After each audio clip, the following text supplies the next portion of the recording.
Gente, boa noite, então, vamos lá. Obviamente, eu quero agradecer a Marina e...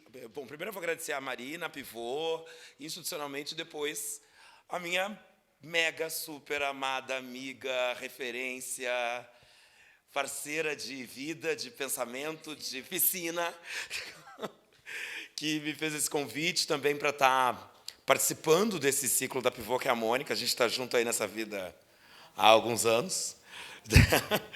E, enfim, passado a tragédia, eu pensei o seguinte, né? Eu pensei em dividir a nossa conversa em duas partes.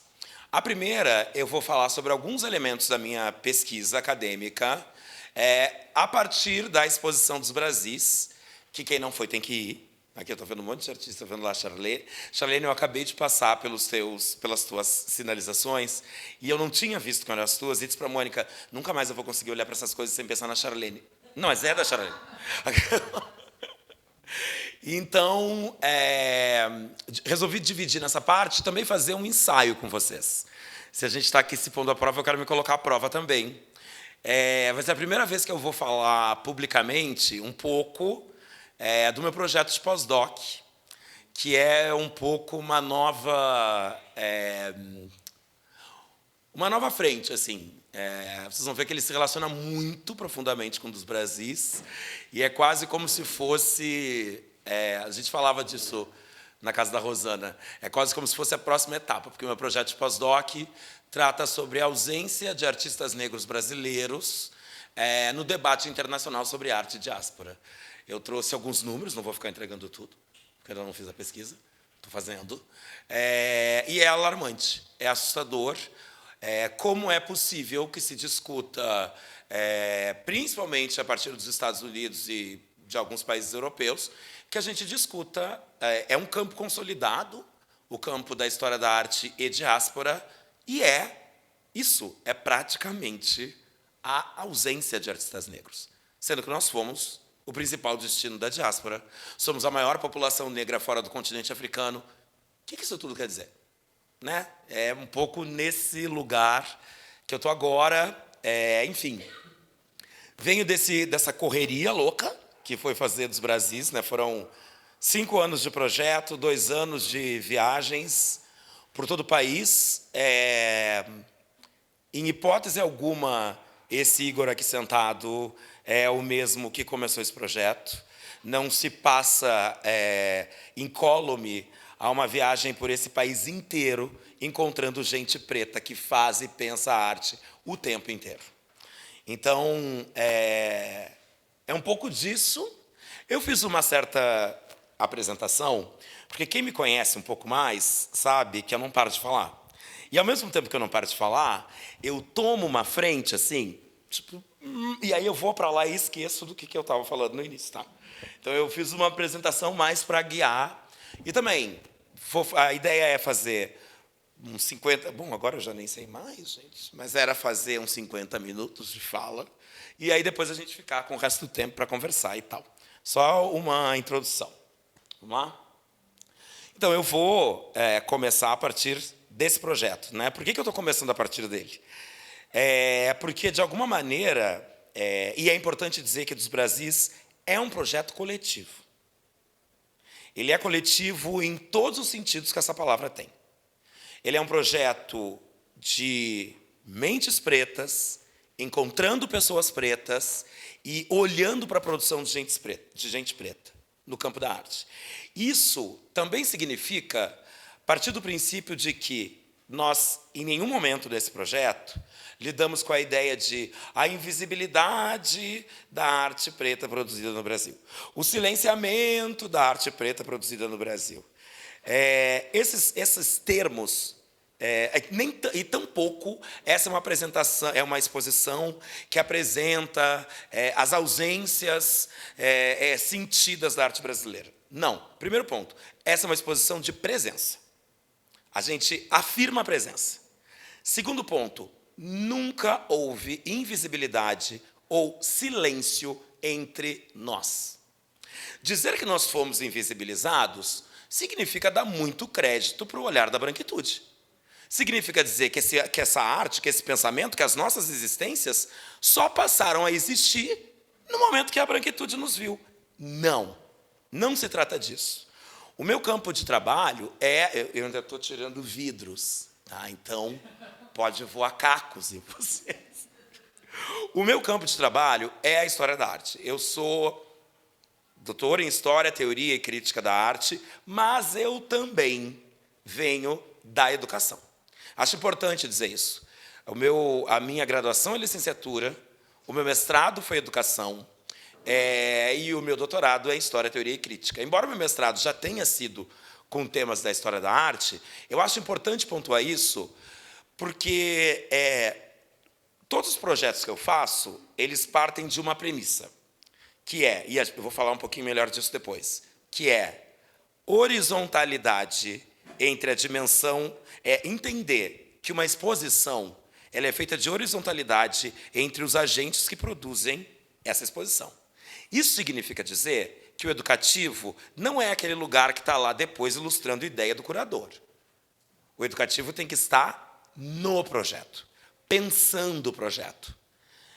Eu já pensava isso, compartilhamos isso muitas vezes, pensava muito a partir da experiência da Mônica no educativo da Bienal do Mercosul, quando eu assumo o educativo da 12ª edição, como curador, junto com André Giunta, Fabiana Lopes e Dorota Bixel, a premissa era, nós temos um grupo curatorial. E esse grupo curatorial vai pensar as ações que acontecem. Bom, essa Bienal foi atravessada por uma pandemia. E, naquele momento, todos os argumentos que eu pudesse levantar sobre essa horizontalidade ficaram postos para a instituição. E se nós fôssemos falar da instituição Fundação Bienal do Mercosul, né, Mônica? Teríamos, assim, 5 anos aqui, sentados, sem ninguém sair da sala e nem ir ao banheiro. Mas ficou muito visível para a instituição que a centralidade do pensamento expositivo estava no educativo. Por quê? Chega a pandemia, tudo fecha, educativos sendo demitidos. A pandemia, assim, mais precisamente, para mim e para a Bienal do Mercosul, ela chegou num sábado à tarde, em Porto Alegre, no meio de uma aula da Juliana dos Santos, para 100 e poucas pessoas, que eram as pessoas que iam fazer seleção para serem educadores dentro das ações que a Bienal desenvolveria. No meio da aula da Ju, eu recebo uma ligação de que a gente tinha que encerrar, porque foi no Teatro São Pedro, o teatro ia fechar e todos os lugares iam fechar. Depois disso, passa aquele período de negação da própria instituição, de que, não, então a gente vai fazer a exposição daqui a 1 mês. Daí a gente vai fazer a exposição daqui a 2 meses.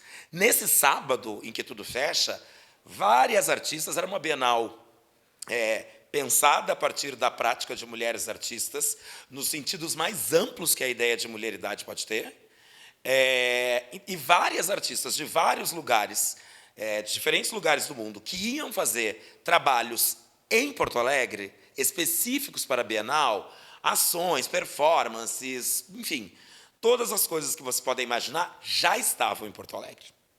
E aí a primeira coisa da instituição foi aquele choque com, bom, e agora, o que a gente faz? Obra... E aí, assim, todo mundo de uma exposição, né? Obra presa na alfândega, onde vai alocar as obras, como volta para o exterior, impostos e etc. E nós, da curadoria, estávamos pensando apenas em uma coisa. Tá, tudo bem. E, primeiro, como vai se cuidar das artistas que estão aqui?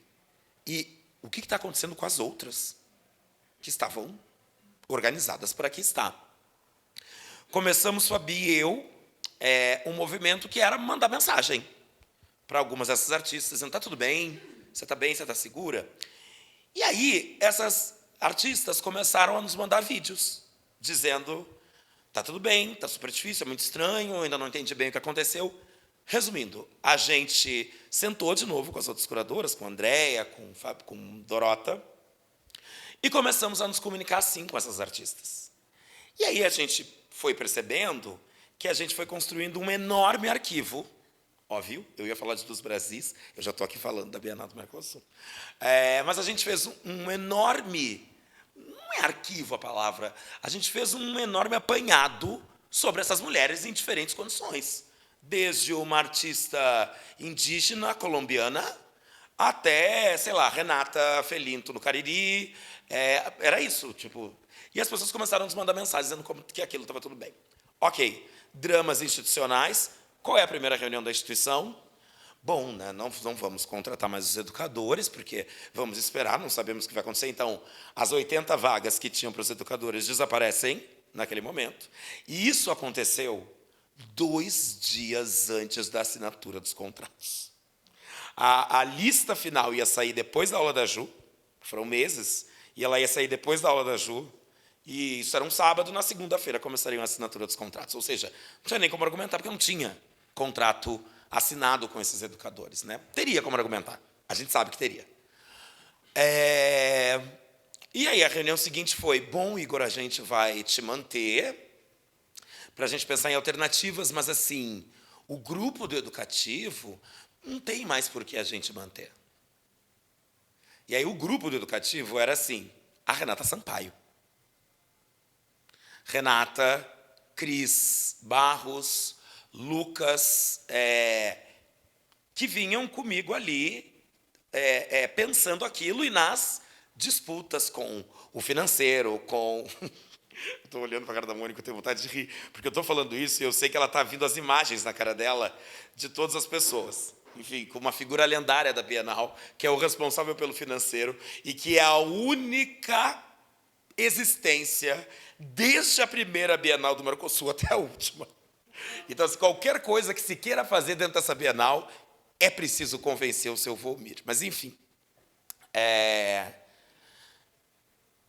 eu digo não. Bom, se as pessoas educativas vão sair, então eu vou sair também. Não, mas você é da curadoria? Eu digo sim, e essas pessoas estão trabalhando na curadoria. Enfim, muitas reuniões conseguimos manter. Estamos junto desses arquivos e a Bienal vem, vamos alimentar o site. E aí começa, site. Na primeira reunião disso, nos reunimos da curadoria e dissemos, o que vocês têm não é... porque nós vamos fazer uma Bienal online. O que vocês têm não é uma Bienal online. O que vocês têm é um arquivo morto, com um monte de informação. Um repositório de informações. E aí, quem é que salva a pátria da Bienal do Mercosul? O educativo. Porque no momento onde a exposição não acontece, onde estava o debate conceitual da exposição? Para além dela, física, no espaço, quem tinha participado e organizado todas as mesas, todos os debates, todos os grupos de estudo, era o educativo. Então, entra em cena o educativo, e aí, a partir da presença do educativo, começamos a ter, de fato, uma Bienal online. E aí, com todas as ações, as lives, as famosas lives, que a gente não aguenta nem mais ouvir falar, mas grupos de estudo, laboratórios entre mulheres artistas de diferentes lugares do mundo e professores, encontros em diferentes salas virtuais para debates e discussão, enfim. A gente acabou movimentando, a Bienal acabou sendo premiada, por ter sido a única ação internacional daquele ano que manteve suas atividades, mas quem é que fez isso? Foi o educativo. Então, se antes disso eu já tinha certeza que não existe pensar uma exposição, principalmente quando se trabalha com artistas negros, com pensamento negro, não existe pensar uma exposição sem a presença do educativo. Primeiro porque a maioria de nós, que hoje somos curadores, artistas, viemos do educativo. Basta olhar para as instituições. O lugar que mais tem gente preta é o educativo. E eu costumo sempre falar que as pessoas no campo acadêmico, elas costumam chamar a educação, né, a educação em arte, de a prima pobre. E aí eu sempre pergunto, quem é a prima pobre? Né? Qual é a cor da prima pobre? Qual é a função da prima pobre? Então, enfim, voltando para dos Brasis então surge dessa maneira, e naquele momento estamos eu e Hélio Menezes como curadores do projeto, pensando essas articulações. A primeira proposta que nós recebemos do SESC era uma exposição de artistas negros da sua coleção. Não preciso dizer para vocês, né? Que não seria assim uma exposição tão grande quanto foi dos Brasis, quanto está sendo. E nós fazemos uma contraproposta, que chega a pandemia, né? O projeto está sendo negociado, pandemia acontecendo, proposta, esse convite chega em 2018, acho que no primeiro semestre de 2018, e aí começam as conversas, vai 2019, 2020, pandemia, enfim. Aí, nesse tempo em que o projeto ficou mais ou menos parado, eu e Hélio montamos uma ideia que nós pensamos, não vai rolar. Não vai rolar, esse que era a minha exposição, não vai rolar. Mas vamos lá, vamos tentar. E aí a gente propõe um outro modelo de projeto, que é 1 ano de pesquisa por todo o Brasil e, num segundo momento, pensar uma exposição. O SESC topa, tinha muito a ver com ações que o SESC já vinha desenvolvendo antes. Inclusive, esse projeto, a primeira ideia desse projeto, surge, se eu não me engano, em 2017. Acho que no encontro com a Rosana Paulino, em que ela faz uma provocação. Muito bem, estou aqui, me chamaram para falar, é ótimo, mas e aí? E o que a instituição vai fazer com isso? Que é a cara da Rosana, né, Xavier? E aí, então, a gente começa, o SESC aceita, e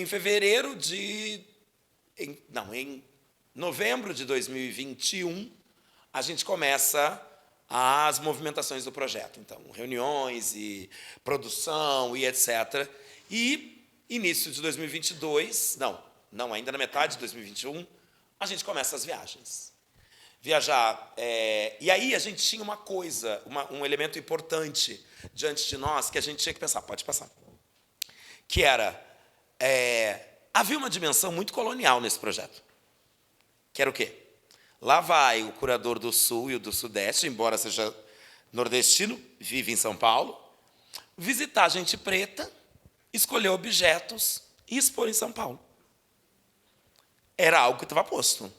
Era algo que tinha que ser enfrentado. Quais são as nossas tentativas de negociar com uma situação que estava posta? A primeira, a gente entendeu que essas viagens, elas não poderiam ser viagens de olá, tudo bem, nós estamos chegando, fazemos uma reunião, vamos fazer uma leitura de portfólio, selecionaremos os trabalhos que nos interessam, beijo, vamos embora, beijo. Não. Essas viagens, elas tinham que ter outros sentidos. A primeira coisa que, junto com o SESC, a gente propõe é que cada viagem ela possa criar espaços, não de criação, porque essas associações sempre existiram, é a nossa mais sofisticada tecnologia, mas que essas viagens pudessem criar espaços de encontro e fortalecimento das relações de associativismo entre os artistas negros daquele lugar que a gente estava. Então, era muito mais um lugar das pessoas se reunirem.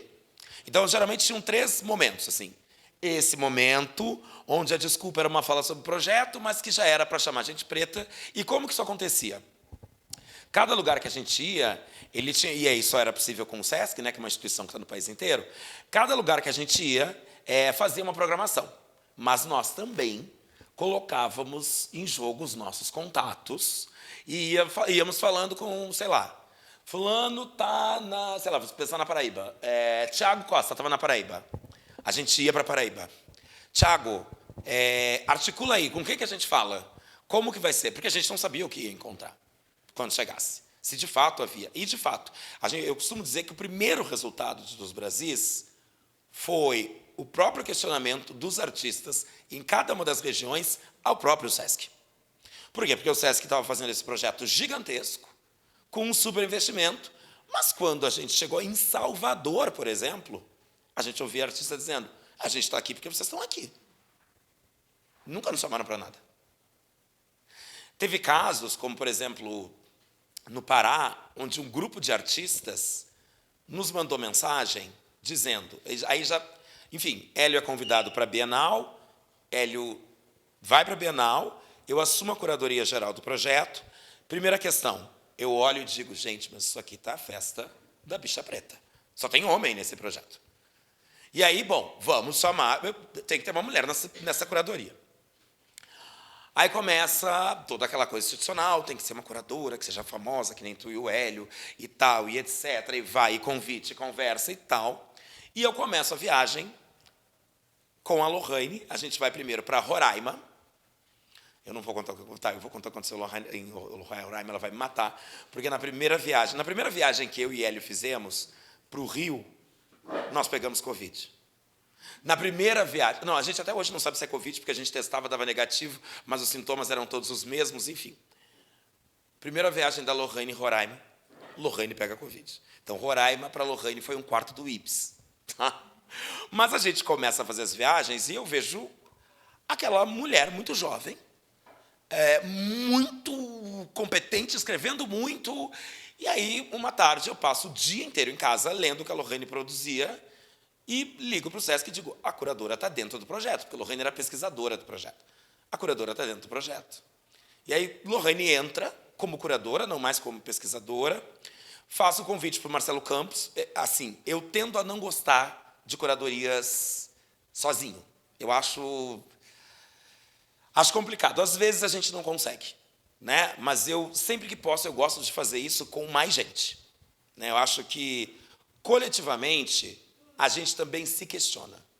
E, em se questionando, a gente vai produzindo coisas. Então, embora esteja lá, né, eu era o curador geral do projeto, mas entre eu, Lohane e Marcelo, essa relação nunca existiu. Nós éramos 3 curadores trabalhando.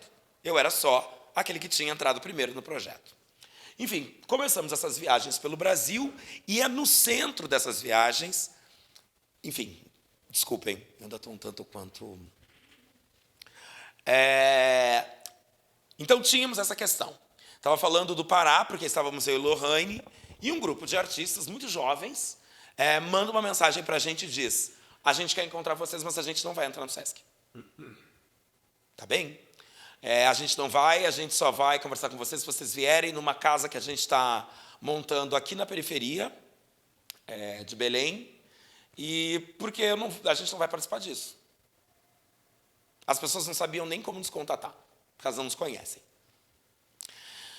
Aí, vamos nós lá, encontramos esse grupo, e assim, vários artistas que estão na exposição saíram dessa conversa, que também foi um grupo de artistas que nos questionou muito, questionou as questões do projeto. Paralelo às viagens, a gente entra... Pode ir passando, depois eu volto. Vai. Então, paralelo às viagens, a gente propõe, então, uma residência. Tá, mas como que a gente faz uma residência? Primeiro que estava todo mundo ainda meio saindo da pandemia. Segundo que é um projeto que era para agentes do país inteiro. Bom, então, por tudo isso, a residência tem que ser online. E aí tinham questões, que é trabalhar com o grupo que eu trabalho. Então a residência às 5 da tarde. Não vai ter ninguém na residência. O nosso grupo geralmente trabalha. Tem que sair de casa, tem que sair do trabalho, tem que chegar em casa. Então, primeira coisa, o horário. As aulas têm que começar às 19h30. E começando para a aula acontecer. E aí, como é que a gente ia fazer a seleção? A gente abre 100 vagas e começam as inscrições. E é aquela coisa de inscrição, né? Primeira semana ali, 30, 40. 2 dias antes de encerrar a exposição, bate quase 500 inscritos. 400 e poucos inscritos. A gente olha para aquilo e pensa, tá aí agora. Como critério de seleção, a gente tinha estabelecido que, primeiro, era um projeto só para gente preta. Eram curadores, de novo, né, a questão da horizontalidade. Eram curadores, artistas e educadores pretos, de diferentes lugares do Brasil. E era só para gente preta.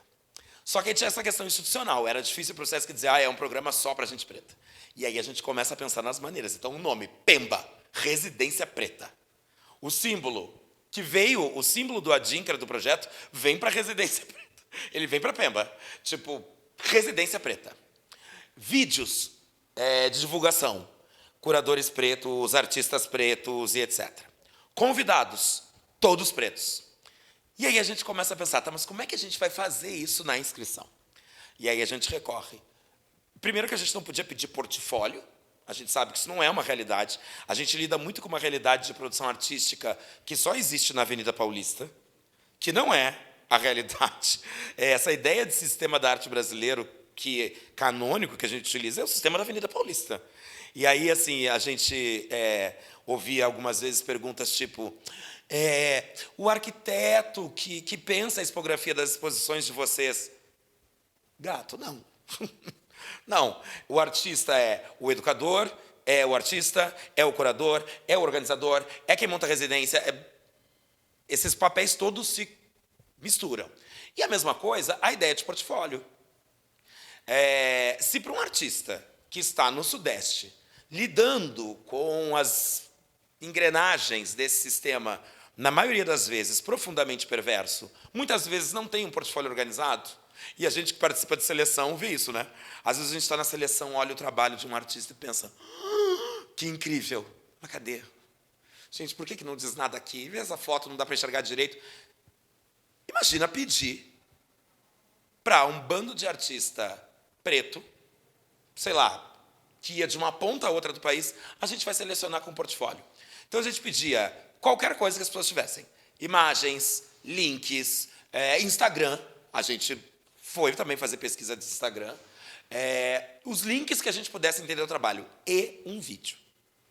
E foi isso mesmo. Desse jeito. Com todas as complexidades e complicações que isso produz, vamos olhar para a carinha das pessoas.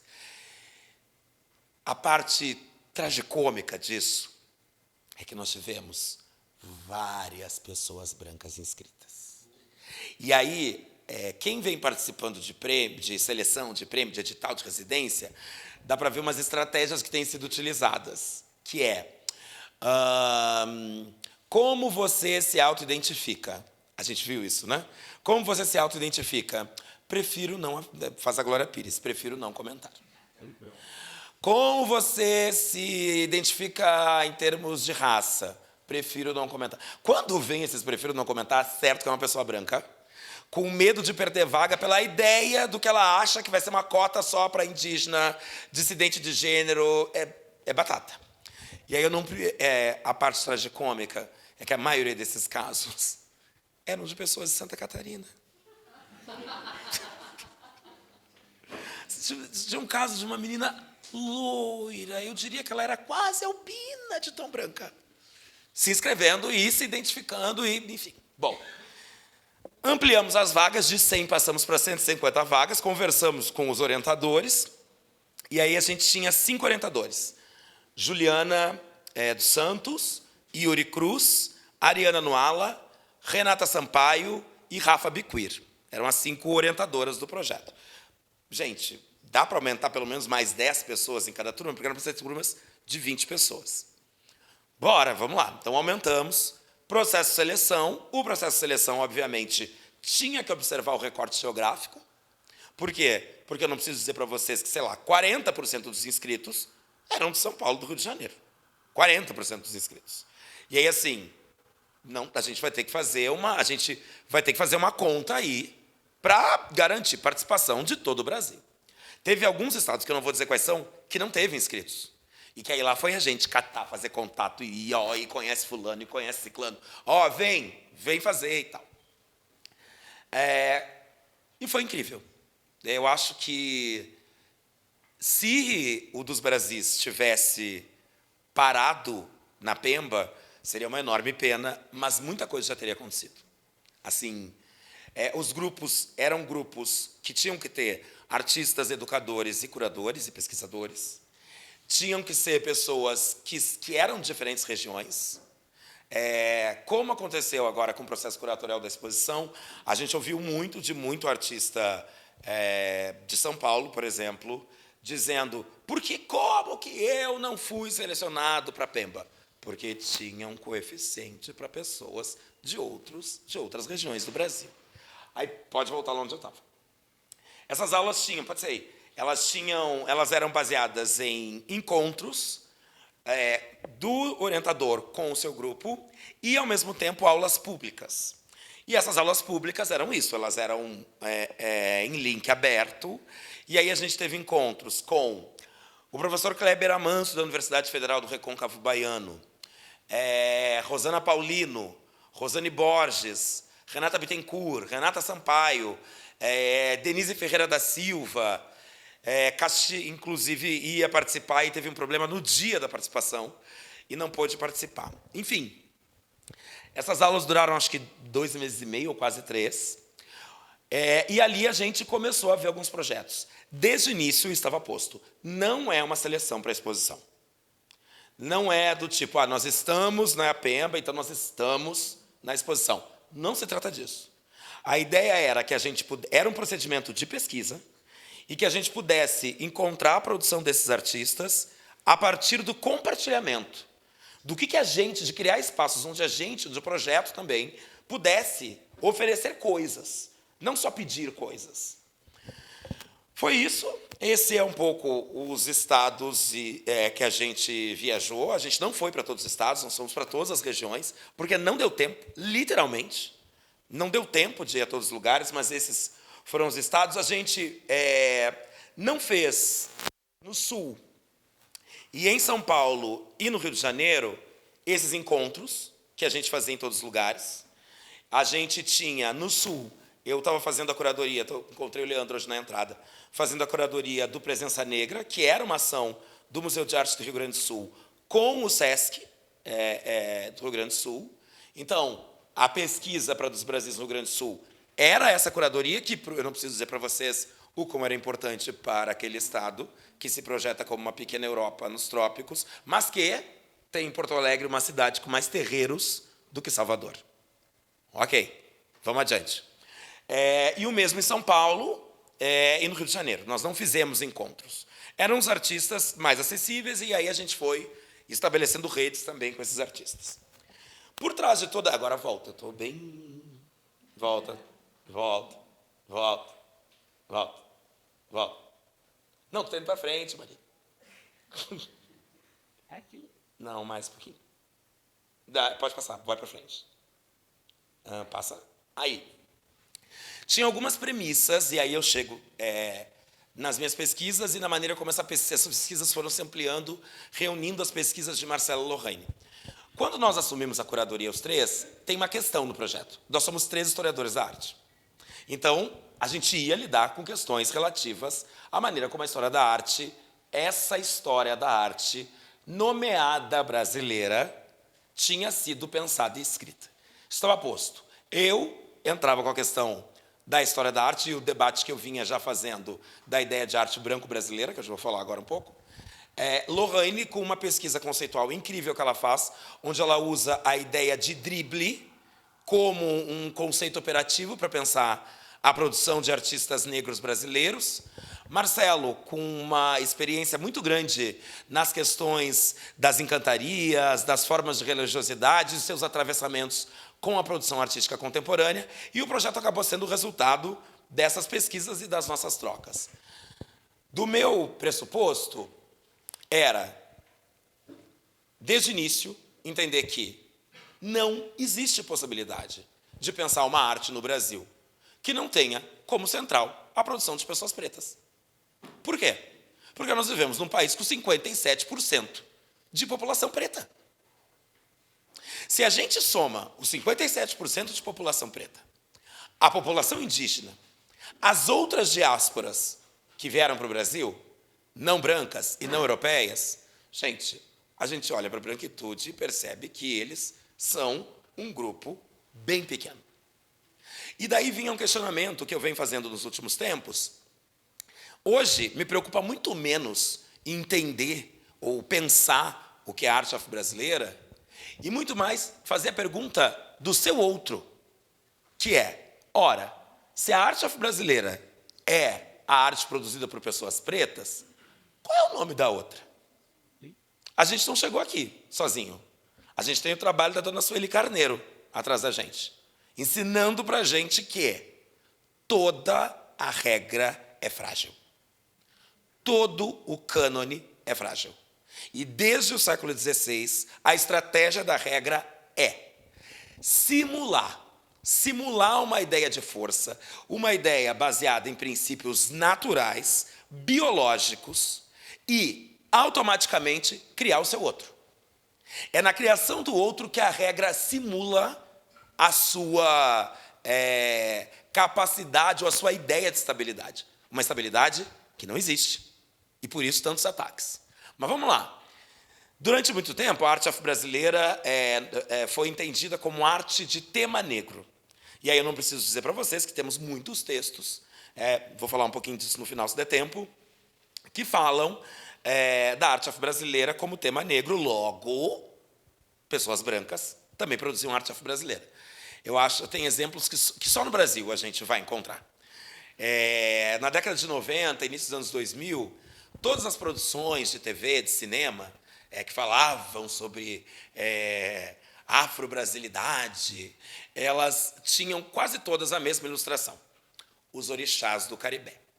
Então, a imagem mais presente na mente de grande parte da população brasileira, quando associada à afro-brasilidade, eram as pranchas do Caribé. Ou seja, a arte afro-brasileira a partir do Caribé não só era produzida por uma pessoa branca, como por um homem que não era brasileiro, por um argentino. Gente, é a piada pronta, né? É a piada pronta.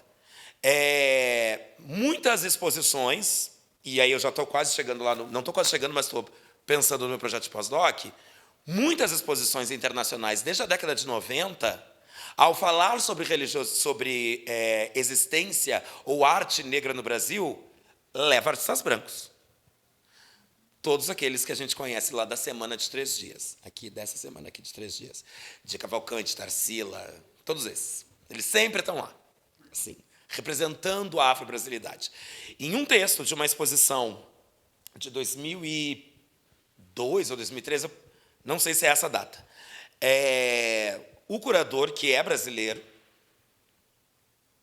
diz, ele começa o texto usando um exemplo de um trabalho de um artista branco, e ele argumenta no seu texto curatorial que naquela exposição, fora do Brasil, em Londres, o número de artistas brancos na exposição, e esse argumento vem sempre, se explicava pela própria construção da sociedade brasileira.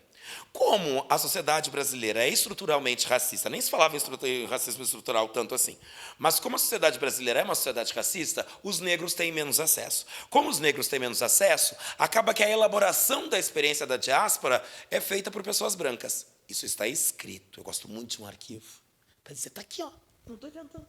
Está escrito aqui. Bom, então, aprendendo com pessoas que vêm pensando isso muito antes de mim, muito antes de nós todos aqui.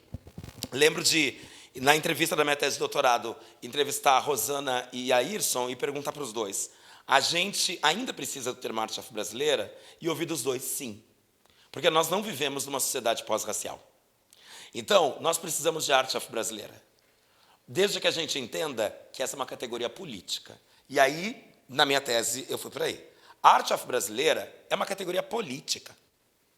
Ela não diz respeito a um estilo, uma técnica, um tema, uma linguagem. Não se trata disso. É uma categoria política que tenta resguardar a existência e a manutenção do pensamento estético preto, de artistas pretos, de professores pretos, de curadores pretos. Isso não é novo. O complexo e contraditório Emanuel Araújo, ao fazer a mão afro-brasileira, está afirmando isso. Mostrar como negro quem negro foi. E é a exposição, que a gente brinca que é a avó dos Brasis, é uma exposição onde o critério é a autoria negra, assim como acontece nos Brasis. Então, hoje, tendo essas questões resolvidas por tantos colegas brilhantes que pesquisam essas questões, me interessa muito menos entender o que é arte afro-brasileira. Me interessa entender o que é arte branco-brasileira. Porque vamos lá. Que nem a gente ouviu de uma senhora na abertura dos Brasis. Ai, bom, né, gente? Mas agora chegou a hora da gente fazer exposições com todo mundo junto. Ai, não precisa ser só negro. E aí a gente tem a resposta na ponta da língua, que é, tá, mas a senhora pensou isso também naquelas exposições que eram só brancos? Não incomodou? É essa aqui que incomoda? Então, me interessa entender o que significa viver num país onde se conta uma história da arte feita por pessoas brancas, teorizadas por pessoas brancas, colecionada por pessoas brancas, guardadas em instituições eminentemente brancas, com acervos com enorme maioria de pessoas brancas, com cursos de pós-graduação e graduação, onde se estuda autores brancos sobre artistas brancos. Ora, gente, mas então essa não é a arte brasileira. Vamos entender que esta é a arte branco-brasileira. Porque se é arte produzida por pessoas indígenas, é a arte indígena. Se é arte produzida por pessoas negras, é a arte afro-brasileira, vamos nomear essa também? Vamos retirá-la da ideia de neutralidade. Como diz a Paula Duarte lá no trabalho que está em dos Brasis, nem o sabão é neutro. Então, me interessa muito mais hoje apontar a relação que a noção com que se trabalha de arte brasileira, entendê-la como profundamente associada à branquitude, e, nesse sentido, entender que ela está tomada pelas estratégias de manutenção de poder da branquitude brasileira, e que é só por isso que ela se afirma como cânone. Ou seja, quando ela se afirma como cânone, ela também projeta uma série de categorias. E aí, a produção de pessoas pretas, pobres, mulheres, indígenas, toda a multidão de outros vão ser o quê? Popular, espontânea, ingênua, naif. A gente precisa entender que isso é estratégia política. Eu tenho feito uma pergunta e também escrevi no catálogo da exposição, que é: será que se uma mulher negra pintasse, eu não estou nem entrando nas mulheres trans, pretas, eu estou aqui, uma mulher negra, cisgênero, heterossexual, fizesse um conjunto de pinturas baseada, no mesmo período, baseada em bandeiras de festa junina e casarios planificados, será que ela seria vista ali como uma transição entre o moderno e o contemporâneo? E a tendência geométrica e uma geometria afetiva na arte brasileira? Ou ela teria sido enquadrada como uma artista popular que trata de temas populares e folguedos, suas festas populares? Como que a gente teve coragem, né? Como que essa gente teve coragem de olhar para a produção de uma mulher que joga intencionalmente com o suporte pictórico e traz para os seus materiais os seus fios de cabelo, o tecido da costura da mãe? Como é que a gente olha para uma pintura em que um conjunto de mulheres negras e brancas se prepara para uma festa, em uma cena interior, e discutem desde o creme Nivea até o que vai fazer no baile depois que sair? Como é que a gente conseguiu aceitar que isso não fosse uma declaração solene sobre o que é moderno e contemporâneo no Brasil? Não. A gente disse que a Maria Auxiliadora era ingênua, era naif, era espontânea. E por aí a gente vai, né? Mestre Didi, e vai. Né? Dona Isabel Mendes, no Vale do Jequitinhonha, com as suas bonecas de noiva. Dona Isabel Mendes começa essa produção, e nós ouvimos das filhas dela, ela já faleceu, ouvimos das filhas dela, que os primeiros que compraram as bonecas que ela fez, olha isso, foi um grupo de franceses. E ela nos disse. A minha mãe ficou muito feliz, porque ela vendeu assim como que um caminhão, encheu uma caçamba de carroceria, sei lá, de um caminhão das bonecas dela. E aí ela ficou feliz da vida porque ela foi no supermercado.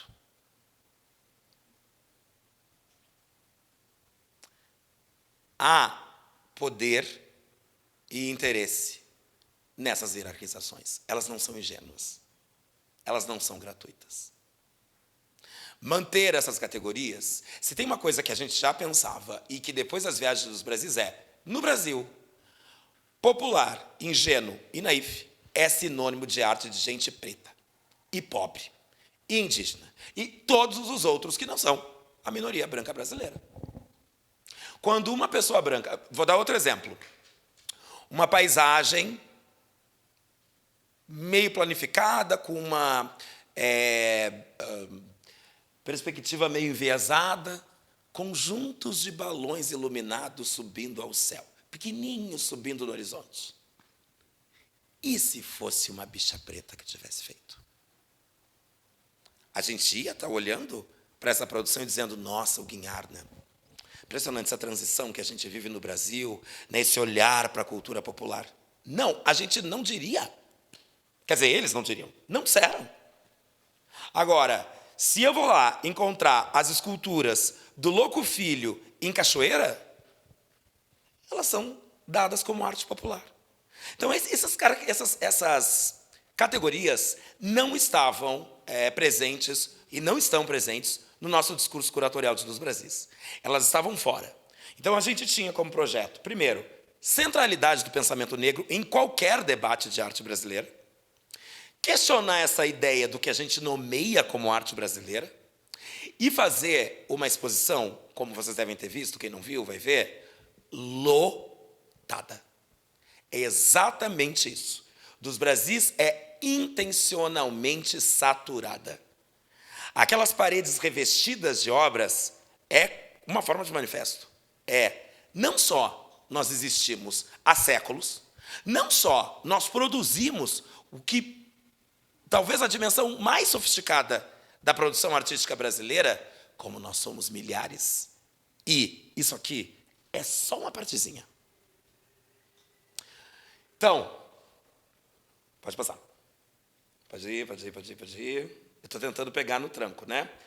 Então, outra coisa que para a gente era importante dos Brasis, e que também tem a ver com as pesquisas que eu desenvolvo, Lohane e Marcelo, é que a exposição não podia ser cronológica, linear, dividida por estilos, não podia. Porque é exatamente este tipo de passagem de tempo linear que foi utilizado como estratégia para nos colocar nessas mesmas categorias. Então, não podia ser esse modelo de tempo. E, além disso, nós temos Sankofa, Exu e Leda Maria Martins. Não, ninguém pode com a gente, né? Um trio desse. Então, a nossa ideia era trabalhar com essas constelações, onde diferentes artistas, em diferentes linguagens, em diferentes tempos, ocupavam o mesmo espaço. De certa forma, isso está muito relacionado com a minha pesquisa de doutorado, que é entender mesmo, a partir da montagem fílmica, cada trabalho como um fragmento que se articula no espaço expositivo e que produz ali, em alguns casos, uma história da arte que não vai ser encontrada nos livros, né? Eu tenho discutido isso, que a história da arte brasileira, se a gente pensar nisso, ela tem sido construída em exposições. Véxua, dos Brasis, territórios de artistas afrodescendentes e por aí vai. Mesmo a fortuna crítica aparece em catálogos. Antes do catálogo dos Brasis, ainda era, e ainda é, na verdade, o catálogo da mão afro-brasileira ainda era a única referência que nós tínhamos bibliográfica de uma história de arco longo sobre a produção de pensamento negra no Brasil nas artes visuais. Foi em 88. Dos Brasis abriu em 2023.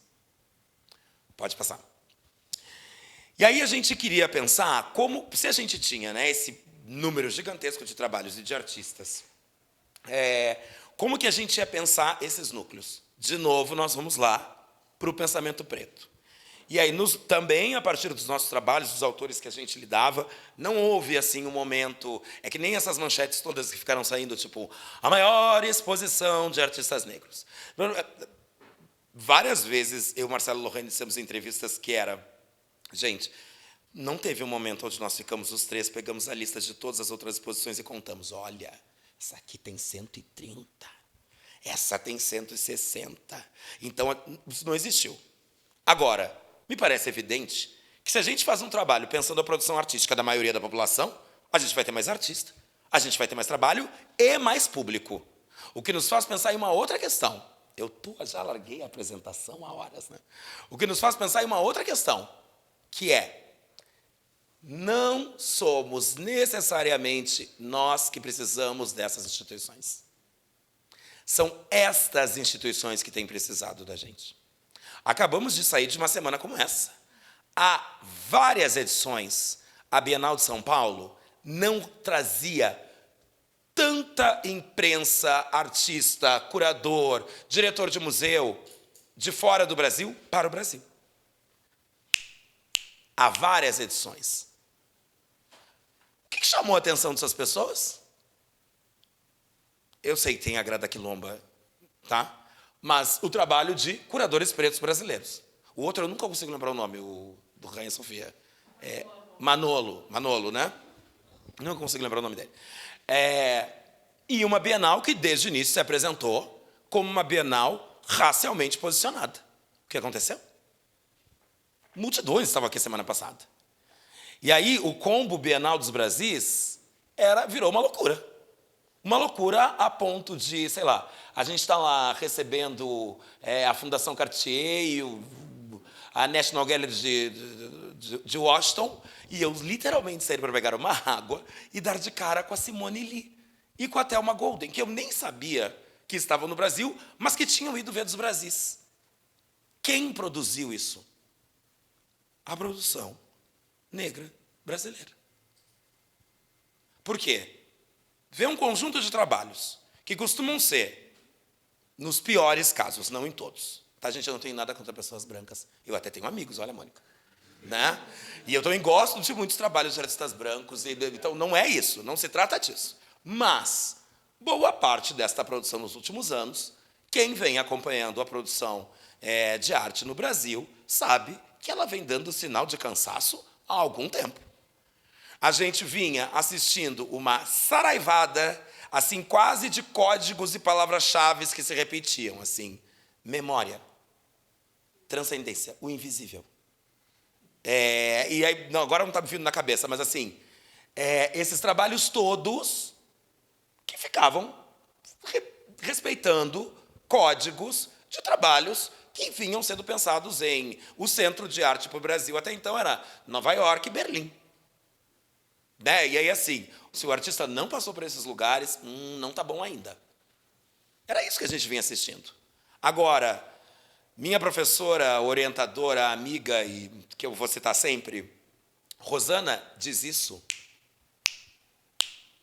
há décadas. Ela sempre conta a história de quando ela estava em Londres, e as pessoas, eu adoro essa história, que as pessoas perguntavam para ela: sim, mas quantos departamentos vocês têm, assim, dentro das universidades que estudam a arte afro-brasileira, Rosana? Oi? Departamentos. Entende? Então, assim, há muito tempo esse interesse existe. Se a gente olha, por exemplo, para o grupo de pesquisa que está situado em Austin, no Texas, eles vêm pesquisando arte afro-brasileira há muito tempo. O livro da Kimberly Cleveland, norte-americana, foi publicado há muito tempo, falando sobre arte afro-brasileira. Existe um interesse nessa produção. E é isso que atraiu a atenção dessas pessoas. Voltando, partíamos então dos autores que nós trabalhávamos. E aí a gente começa, a partir desses autores, dividir os núcleos a partir de algumas chaves de pensamento desses autores. E aí a gente começa, então, com 7 núcleos. Romper, que vinha a partir da frase da Beatriz Nascimento, quando ela diz que a história do Brasil foi escrita por mãos brancas e é preciso romper com essa lógica, se nós quisermos uma história do Brasil. Então, o Romper é um núcleo que reúne artistas que, de muitas maneiras, enfrentam cânones da história da arte brasileira. Seja nas imagens, seja nas narrativas, seja torcendo formas de pensar a história da arte que foi produzida no Brasil. 2 núcleos que eu vou falar junto, que eu vou falar por último, porque eu adoro esses 2 núcleos. Eu gosto de todos, mas esses, enfim. O Legítima Defesa, que é o núcleo que abre a exposição, que é um núcleo baseado numa frase atribuída ao Luiz Gama, que diz que todo escravo que mata o seu senhor deveria ser considerado um ato de legítima defesa. E aí esse núcleo reúne artistas que questionam os sistemas da arte, sempre no plural, os sistemas da arte e os sistemas da sociedade brasileira. Então, ali a gente tem, desde um cavalo enorme do Renan, que questiona a ideia de monumentos públicos brasileiros, um cavalo feito de fitas negras que vão caindo ao longo da exposição, até que o cavalo fica quase nu, daí ele vai lá, bota de novo as fitas, e aí as fitas caem, falando da instabilidade desses monumentos. A bandeira da Mangueira, que é a abertura da exposição, e que a gente entende como legítima defesa. O título dos Brasis vem do Samba da Mangueira, do trecho que diz: Brasil, meu nego, deixa eu te contar, a história que a história não conta, o avesso do mesmo lugar, na luta que a gente se encontra.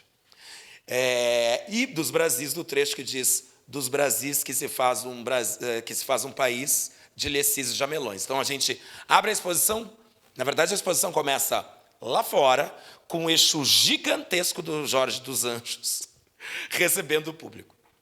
E aí, a gente tem trabalhos como o da Charlene, que tem partes no espaço externo e também no espaço interno.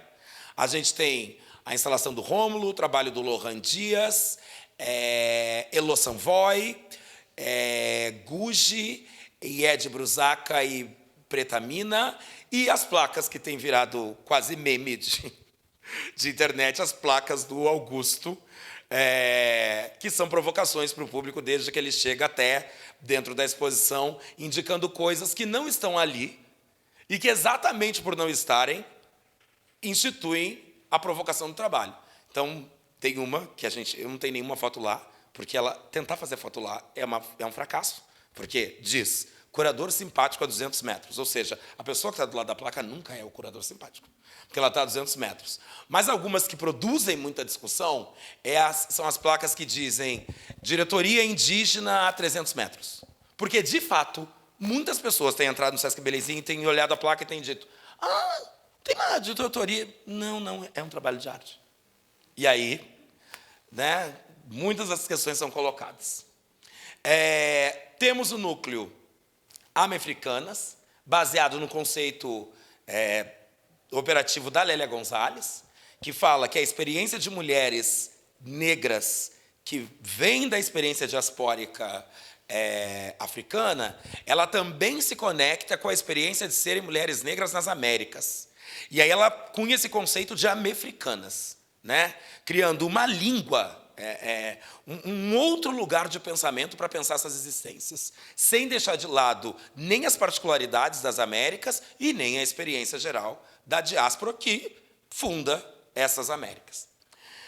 Temos o único núcleo que é uma homenagem a um artista, que é o Baobá, que parte do trabalho do Emanuel Araújo, o centro do trabalho é a escultura do Emanuel Araújo, que tinha morrido durante... ele morreu, de fato. Durante a preparação do projeto. Sabemos que é uma figura complexa, sabemos que é uma figura contraditória, sabemos tudo isso, não é uma passação de pano para as coisas do Emanuel, mas ao mesmo tempo, ele é incontornável. Em qualquer tentativa de pensar a arte afro-brasileira nesse país, o Emanuel Araújo vai ser citado. Não há como. E também há um outro lado, que não é passação de pano, mas ser contraditório é um direito que nos humaniza.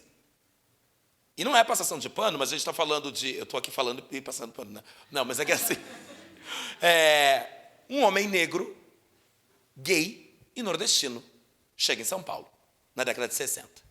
Nós não temos como precisar quais foram as estratégias que essa criatura teve que fazer para sobreviver. O que não justifica misoginia, assédio, enfim.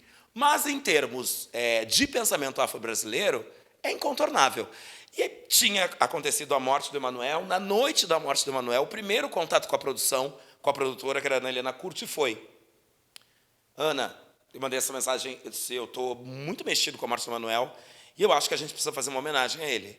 E eu acho que o trabalho mais simbólico nesse sentido é o Baobá, por tudo que essa representa.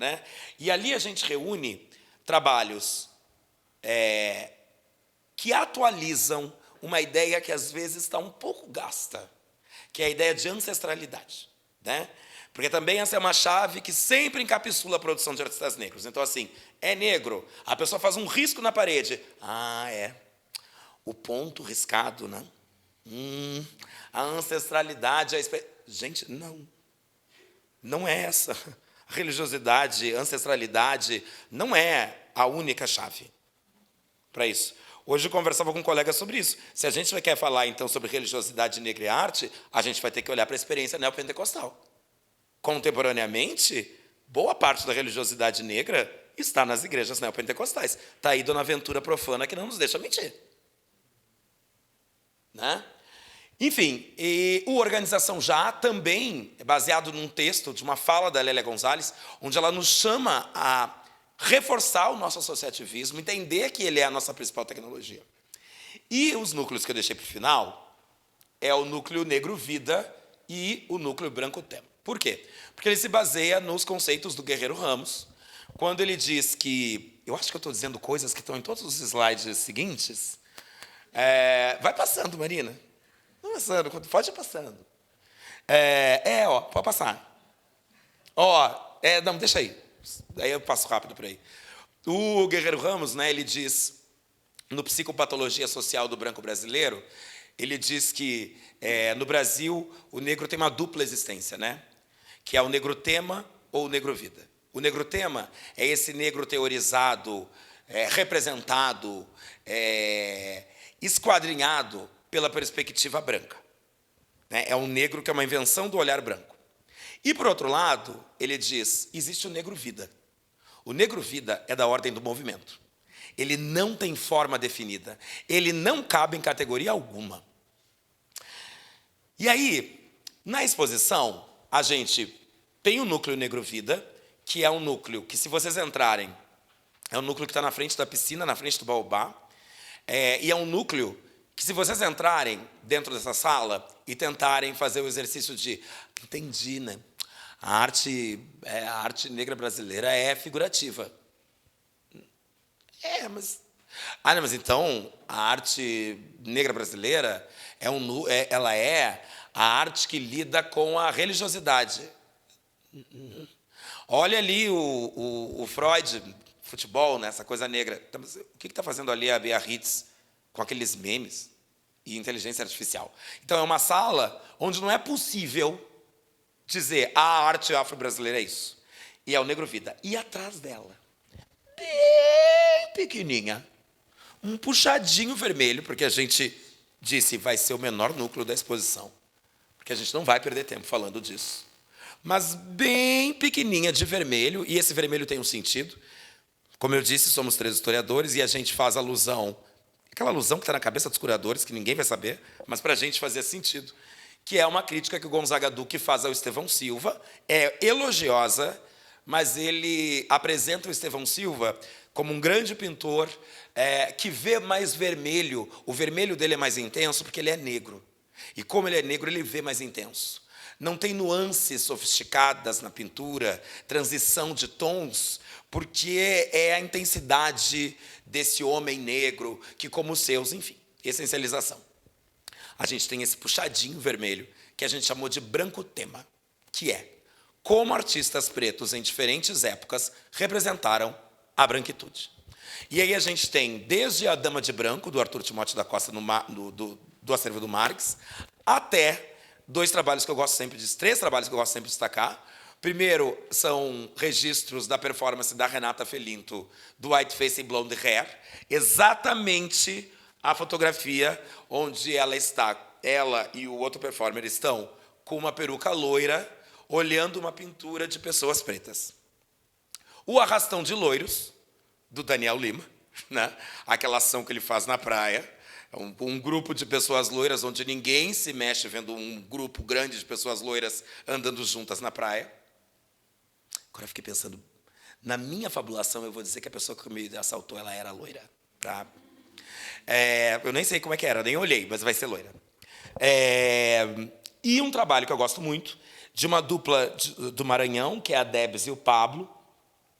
E isso são as coisas que aconteciam dos Brasis. Todo mundo apresentou o trabalho, o Pablo é um cineasta, e estava a Debs lá sentadinha, e aí os amigos lá no Espaço Chão, em São Luís. E aí os amigos falam, ô, Debs, mostra o trabalho. Não, eu não sou artista. Não tem trabalho. Ah, mostra. Não, mas é que eu sou slammer. Ah, então. E aí, naquele momento, a Debs começa o texto que dá origem ao trabalho. Um texto dela, que ela diz com um domínio físico, cênico, inacreditável, na nossa frente, ao vivo, em que ela pergunta o tempo inteiro, você trabalha aqui? Você trabalha aqui? Que é a frase que 10 entre 10 pessoas pretas neste país ouviram em lugares comerciais. Aliás, um dia antes da abertura da exposição, no único momento que eu, Lohane e Marcelo tivemos para ir no shopping pensar nos nossos figurinos para a abertura, nós estávamos no pátio Higienópolis, com sacolinhas das lojas, e uma senhora branca passa para um carro branco, abre a janela, é uma senhora branca no banco de trás e pergunta, oi, queridos, vocês trabalham aqui? Para que lado é o estacionamento? Enfim, é um núcleo que a gente tem uma relação de amor e ódio, porque a gente queria muito fazer esse núcleo. É quase como se ele dissesse, assim, ele é o menor núcleo da exposição, e é quase como se a gente estivesse olhando e virando o espelho. Olha aqui, ó. Se é para objetificar, a gente também sabe fazer isso. Então, pode passando. Eu ia falar sobre o Romper e a história, o livro do Manuel Quirino, o trabalho do Yuri, da Rosana, o Branco Tema, pode passar. O trabalho da Debs e do Pablo, Arrastão de Loiros, o Legítimo, Nem o Sabão é Neutro, o Lozes Africanas, do Leandro, que está lá atrás. O Relaxamento Afro, também da Silvana Rodrigues e um coletivo de teatro de Porto Alegre. Não houve bairrismo nessa seleção. Vai passando. Esse trabalho que eu adoro, do Gabriel Lopo, de Minas Gerais, da série O Dinheiro Acabou, querido Paulo, que ele conversa, fabula uma conversa entre ele e o Paulo Nazaré e essa série. O Negro Vida, que é esse, né, com esses trabalhos todos em diferentes registros. Uma coisa importante do Negro Vida é que a gente também queria que as chaves de leitura que são utilizadas para pensar a produção afro-brasileira não funcionassem dentro da sala. Então, assim, religiosidade. É mesmo, olha ali, ó. Tem o Rubem Valentim. Então, mas o que esse time de futebol com essa mesa de pimbolim tem a ver com isso? Olha ali, caixinhas de presente de Iemanjá. Tá, mas e aquele vídeo lá? Caixinha de presente de Iemanjá azul. Trabalho com caixinha de fósforo azul, do Antônio Tarses. É uma sala com abstração, figuração e diferentes linguagens. Pode passar. Vai, Marina, vai, que não vai mais dar tempo. São 15 para as 9. Eu não vou falar. Vão lá na exposição. Dona das Carrancas, Mônica. Organização. E aí vai vir algumas imagens da exposição, né? A entrada, o galpão, o cavalo do Renan, os vídeos, o Americanas, Romper e Americanas, Baobá também. Gente, vou ter que contar essa história do trabalho, esse trabalho incrível. Vocês estão vendo que são esses ganchos, né? Esses garfos de Exu nessas... Exato, com o Dendê. Semana passada, uma criança num domingo, estava longe dos pais, viu esse amarelinho e pensou, vou fazer xixi aqui também. E fez xixi. Porque tem um outro capítulo aí que é manter uma exposição desse tamanho. Todo dia tem trabalho, mas é todo dia mesmo, quase todo dia. Trabalho indo para restauração, uma criança se pendurou no trabalho do Rômulo, amassou um trabalho inteiro do Rômulo e a criança ganhou só um galo. E o trabalho do Rômulo lá todo destruído. Vocês viram que agora na Bienal um dos trabalhos foi interditado porque uma criança no domingo também caiu. É impressionante como as instituições lidam com essa criança imaginária que é monstruosa. Toda a instituição diz, mas a gente tem crianças e tal, e não sei o quê. E aí tem uma resistência a essas outras linguagens artísticas, e a nossa resposta era sempre, bom, esta criança monstruosa que mora na cabeça de vocês, se ela quiser passar tirando todas as pinturas, chutando tudo, ela também vai fazer. Né? Porque a gente tinha muitas questões porque o Sesc Belenzinho, ele não é um lugar só de exposição. Tem uma vida no Sesc Belenzinho, né, com muitas outras coisas. E a exposição também está lá. Então tinha muito essa coisa de segurança, e os trabalhos, e as crianças, e não sei o quê. Enfim, de uma certa forma, a gente está vendo que eles tinham um pouquinho de razão. Que as crianças têm nos mostrado isso. Pode passar, Marina. As garças, eu não falei, né? Acho que vocês sabem disso. A gente reúne trabalhos do século XVIII até artistas comissionados, como foi o caso, eu estou toda hora que eu olho apontando para a Charlene, como foi o caso da Charlene, que também está aqui. Fez um trabalho incrível e que... eu vou contar essa história do trabalho da Charlene, só para deixar ela envergonhada. Num dos dias da montagem, como a Charlene trabalhou com os funcionários terceirizados do Belenzinho, bom, primeiro que esse trabalho da Charlene, eu nem sei se ela sabe, mas ela rendia cenas que ela não via, mas que a gente estava vendo na montagem. Então, tipo, um dia entra o baobá do Emanuel Araújo com 5 pessoas carregando aquela escultura gigantesca. Quando a gente olha para baixo, está a Charlene passando embaixo na piscina, com uma pessoa filmando, uma plaquinha. Gente, o que... Então, assim, esse trabalho da Charlene, que é incrível, ele também entra, o trabalho da Charlene, ele vai hackeando tudo. Ele está no espaço, mas ele também entra no sistema de comunicação do Belenzinho, ele aparece na televisão, até da odontologia do Sesc Belenzinho. A gente está sendo usado para sinalizar essas outras aí. Sério? Não, teve o dia da chuva, né, Charlene? Teve o dia da chuva que eu te disse que eu devia ter fotografado, que tinham várias sinalizações oficiais do Sesc e a da Charlene. Então tinha, cuidado, piso molhado, nós secamos gelo. Então a ideia era essa, né? Era fazer uma exposição que demonstrasse, deixasse evidente que qualquer tentativa de discutir arte brasileira vai ter que se sentar na mesa de negociação. Porque isso que vocês estão chamando de arte brasileira é a arte de uma pequena parcela da população. Isso que vocês estão chamando de arte brasileira é a branco-brasileira. E eu estou aqui falando preto, mas quando eu penso preto, eu penso também no Achille Mbembe, né? Que é o devir negro do mundo. O devir negro do mundo não é só o devir preto, é a condição do preto estendida a corpos em diáspora contemporâneo, refugiados, dissidentes de gênero, trabalhadores em péssimas condições, ou seja, a multidão de outros que é a multidão do mundo, né? E não a pequeníssima parcela. Eu não vou falar sobre os trabalhos. Aí, Negro Vida, lá no fundo, é aquele cantinho lá, só aquele cantinho vermelhinho, é o branco tema. E atrás do Negro Vida, óbvio. Acho que é isso. Por último, só para não dizer que eu não falei do que eu me preparei tanto para falar, que era meu projeto de pós-doc.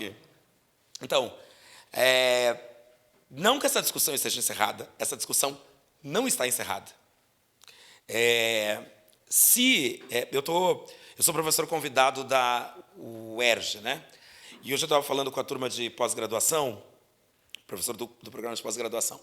Eu estava falando com eles que, desde que eu fiz a pesquisa da exposição do mestre Didi em Otim, eu tenho citado o mesmo exemplo, que é uma carta, as trocas de cartas do mestre Didi com outras pessoas, outros artistas negros de diferentes lugares do Brasil e do mundo é incrível.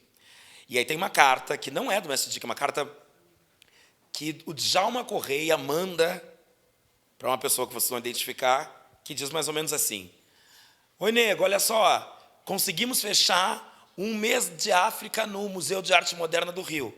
Sabe como é? Não vai ter pagamento, mas vai ser importante. Tão próximo, né? Falei com o Itamar, falei com o Milton, estou em contato com o Rubem, e a gente vai chegar, vai ter show. Não sei se a gente consegue te trazer aí de Nova York, nego, mas era importante que tu estivesse aqui. Era o Djalma Correia falando da organização de todos eles para uma semana que aconteceu, de arte africana, né? No Museu de Arte Moderna do Rio, mandando carta e tentando trazer o Jorge Benjor, que estava nos Estados Unidos. Por que eu gosto desse exemplo? Nós não somos, eu odeio as frases que começam com nos últimos anos, ou em períodos recentes, ou a pior de todas, a onda negra. E é importante que a gente entenda, e talvez por isso me seja um instrumento tão importante a pesquisa em história da arte, e era disso que falava hoje com os meus alunos, é importante que a gente entenda que nós temos uma longa trajetória. E outras gerações, antes de nós, tiveram essa mesma sensação. De agora foi. Daqui não tem como voltar para trás. Muito de nós estarmos aqui vivos, hoje falando, tem a ver, grande parte, com as conquistas dessas gerações anteriores. Agora, essa sensação de jogo ganho não estava posta nem para eles, nem para a gente. E a gente, nós todos aqui. Não está posta, não passou, não está resolvido. Não estando resolvido aqui, eu estou olhando para outro lugar, que é, primeiro, entender que a produção que eu vejo de artistas negros contemporâneos, brasileiros, ela tem necessariamente uma conexão internacional, porque nós estamos falando de artistas que vêm da diáspora africana. Portanto, há conexões entre esses artistas, e eu não estou falando de semelhanças, mas existem possibilidades de leitura para esses artistas que não vão se dar pela ideia de Estado-nação, o Brasil, mas que vão se dar por essas trocas, nesse lugar que não é definido territorialmente, mas definido em termos simbólicos, que é o território do Atlântico. Então, a relação entre arte e diáspora, ela está baseada neste princípio. Necessariamente, ela não está baseada em território. No entanto, quando a gente olha para o cenário internacional, não é exatamente isso que a gente vê. Então, eu vou passar rapidinho algumas informações. Entende? Primeiro, ponto de partida. Brasil, maior destino da diáspora africana. 70% de todas as pessoas que saíram roubadas do continente africano vieram para cá, formando uma sociedade com o maior número de pessoas negras fora do continente africano. Uma das minhas perguntas é, ok, se eu percebi na pesquisa a ausência desses artistas, o que significa isso? Foram para lá, mas não conseguiram fazer arte. É isso? Ou não fizeram arte boa o suficiente? Então é óbvio que eu sei de antemão algumas respostas, mas interessa nessa pesquisa tensionar essas questões, junto com curadores, diretores e autores norte-americanos que produziram entre 2001 e 2022. Eu estudei publicações e exposições e programas públicos de museus ou exposições que tinham como foco central a discussão sobre diáspora, e eu fui contando. 20 artistas norte-americanos. Nenhum brasileiro. Eu vou mostrar um pouco disso. Eu começo, então, o meu projeto citando esse livro, que é um livro simples, mais com imagens e biografias de artistas, mas o nome do livro, ele impressiona, né? Que é tipo, como que artistas negros estão moldando, né? Reconfigurando o mundo a partir das suas práticas artísticas, né? É um livro de 2021, publicado por essa pesquisadora, que é a Sharna Jackson. E aí, então, percebam, o nome é Artistas Negros que Estão Moldando o Mundo. Ok. Lista de artistas do livro. 26 artistas. 6 artistas estadunidenses, 6 artistas nascidos ou baseados na Inglaterra, 3 artistas da África do Sul, 3 artistas nigerianos, 2 ganenses, 6 artistas divididos entre Sudão, Mali, Costa do Marfim, Quênia e Cuba, nenhum artista negro brasileiro. Pode passar. Cobina Mercer desenvolveu o conceito de diáspora junto com Stuart Hall, um maior estudioso sobre arte e diáspora, o mais famoso deles, pelo menos, lança esse livro, o Travel and See, em 2016, onde ele reúne textos desde a década de 80. E o foco do livro são os textos dele que falam das práticas artísticas na diáspora, desde a década de 80 até o século XXI. Não, deixa aí ainda um pouquinho. No livro, o livro começa, o primeiro capítulo, depois da introdução, ele afirma: artistas americanos negros, britânicos e caribenhos lideram o caminho na formação do terreno crítico no qual a arte contemporânea foi redefinida no final do século XX e início do XXI. Ao longo do livro inteiro, de 316 páginas, eu acho, está na está no outro slide. Ao longo do livro inteiro, ele cita o Brasil 3 vezes. 2 delas em nota de rodapé, nas 3 se referindo à religiosidade iorubá na Bahia. É isso. E aí a pergunta é, né, como é que é possível que o principal destino da diáspora não esteja presente no debate? A gente sabe como é que é possível, mas eu quero olhar, encontrar as pessoas e gravar elas me explicando. Eu já comecei um pouco algumas dessas conversas. O primeiro argumento é a língua. Porque português não é inglês, não é espanhol. Não, né? Não dá para parar aí, né? Não dá. Ainda mais a gente que fica se rebolando no inglês. Que tem que se rebolar para falar com... Eu sigo diariamente, quando tenho que seguir me comunicando em inglês, a máxima da minha amiga Fabiana Lopes. Eles também não falam português? Ah, meu inglês não está bom, o seu português está péssimo. Pode passar. A principal plataforma que reúne diferentes pesquisas sobre as viagens transatlânticas traz, que é esse site é incrível. É incrível. Vocês clicam lá, vocês conseguem, através de um mapa, vocês entram no Tumbeiro, de onde ele saiu, qual era o nome, qual o lugar, qual o porto que ele saiu, qual o porto que ele foi. Tá? Então, essa pesquisa, que é uma pesquisa longa do David Eltis e do David Richardson, eles apontam ali que o Brasil recebeu aproximadamente 4,8 milhões de escravizados desembarcados à força nos portos do país entre o século XVI e primeira metade do XIX. E aí, ali no final, foram feitas 36 mil viagens de tumbeiro, correspondendo a 70% do volume estimado de viagens negreiras para as Américas, iniciadas nas Antilhas em 1502 e concluídas em Cuba em 1866. 36 mil viagens foram feitas para o Brasil, com 70% dos corpos coisificados. E aí, museus. Mocada Museum, museu de arte diaspórica, fundado por uma pesquisadora, que é a Laurie Kumbu, em 1999, e que se apresenta em Nova York, no Brooklyn, que se apresenta como uma das primeiras instituições a olhar não a relação de Estado-nação, mas a herança da diáspora. Vamos olhar rapidinho umas informações do museu. Exposição 1, Where I Seek, I Find Myself, de 2018. É uma exposição que tratava da relação entre casa-lar na diáspora africana. Um artista do Tongo, um da Costa do Marfim, um da África do Sul, um de Trinidade e Tobago, um de Madagascar, um dos Estados Unidos. Nenhum brasileiro. O programa de Bienal de 2019, artistas selecionados pelo museu, 7. Os artistas selecionados pelo museu. 7 artistas dos Estados Unidos, um de Ruanda, um da Alemanha e um não identificado. Esse era um projeto de bolsas. Fruits of Our Labor, de 2019. Um artista dos Estados Unidos, um do Japão, um da Venezuela, um da Alemanha.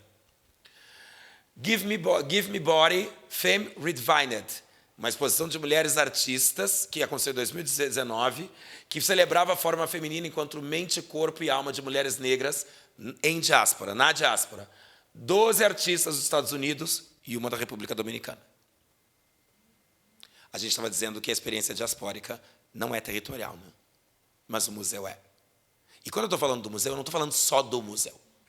Eu estou falando das fontes de fomento e financiamento, estou falando das editoras, estou falando dos catálogos, estou falando das publicações, estou falando das feiras de arte, estou falando do que se vê e que vai para a Bienal e o que não vai. É isso que me interessa. Por último, o The Cookout, de 2020. A exposição celebrava as tradições da diáspora africana e suas formas particulares de manutenção da história, cultura e ritual por meio da participação coletiva. 9 artistas dos Estados Unidos, um da Nigéria, um da República Dominicana e um não identificado. Pode seguir. Além dessas exposições coletivas, o museu realizou, entre 2018 e 2022, 12 exposições individuais de artistas negros. 10 dos Estados Unidos, um da Costa do Marfim, um do Haiti, um da Nigéria. Pode passar. Esse aqui foi ótimo porque eu encontrei a diretora semana passada que foi visitar os Brasis e aí eu pude começar essa conversa. E ela ficou bem atenta, porque primeiro eu deixei ela ficar bem impressionada com os Brasis e com a arte de negros brasileiros e depois eu fiz a pergunta. E ela está, enfim, estamos conversando. Em 2005, abre na cidade de São Francisco o Museu da Diáspora Africana, associado ao Smithsonian Institute, dentro daquele projeto do Barack Obama, né, de olhar para a herança negra e tal. Entre março e abril de 2022, o museu apresentou a mostra Elegies, Still Life in Contemporary Art, curada pela Monique Long, curadora independente, racializada como negra, radicada em Nova York, e que traz em seu currículo mostras importantes, inclusive no Museu do Harlem. Pode passar. Não botei toda a informação. Pode passar? Era isso? Me perdi. Resumo, essa exposição tem 32 artistas. Não tem nenhum brasileiro. Eu, assim, intencionalmente não trouxe as que tem brasileiro, tá? Mas entre as que tem brasileiros, os números não mudam muito. Uma outra coisa que eu já percebi durante essa primeira parte da pesquisa é que, primeiro, a publicação que mais fala do Brasil, tirando o livro da Kimberly Cleveland, que é sobre artistas brasileiros, Eustáquio, Ayrson, Rosana, o livro que mais fala se chama Fetiches e Monumentos. As citações ao Brasil, na maioria das publicações, estão associadas a Iorubá, Bahia. Nada contra o Iorubá da Bahia. Quem sou eu depois do dia que eu tive hoje ser assaltado? Não. Agora, ainda que a chave seja religiosa, e a Jurema? E a Umbanda? E a Quimbanda? De novo, e os evangélicos negros? Então, não é nem que a chave é religiosa sempre. Outra coisa, muitas das exposições que têm artistas brasileiros, muitas delas são artistas brancos que tratam tema negro, e quando são artistas negros, são artistas que são lidos por essas instituições dentro daquelas chaves, naif, ingênuo, espontâneo. Por último, que eu sei que o tempo já estourou, eu quero só fazer um relato da minha vivência, e eu disse que eu vou falar isso para todo mundo, da minha vivência mais presente e recente da manutenção do colonialismo. Semana passada, dividindo a atenção com a Bienal, há 10 dias estava a exposição da Orlan, performer, francesa, cirurgias, corpo, body art, conceitualismo. Recebo uma ligação do Sesc dizendo que a Orlan vai visitar dos Brasis. Vamos. Vou lá.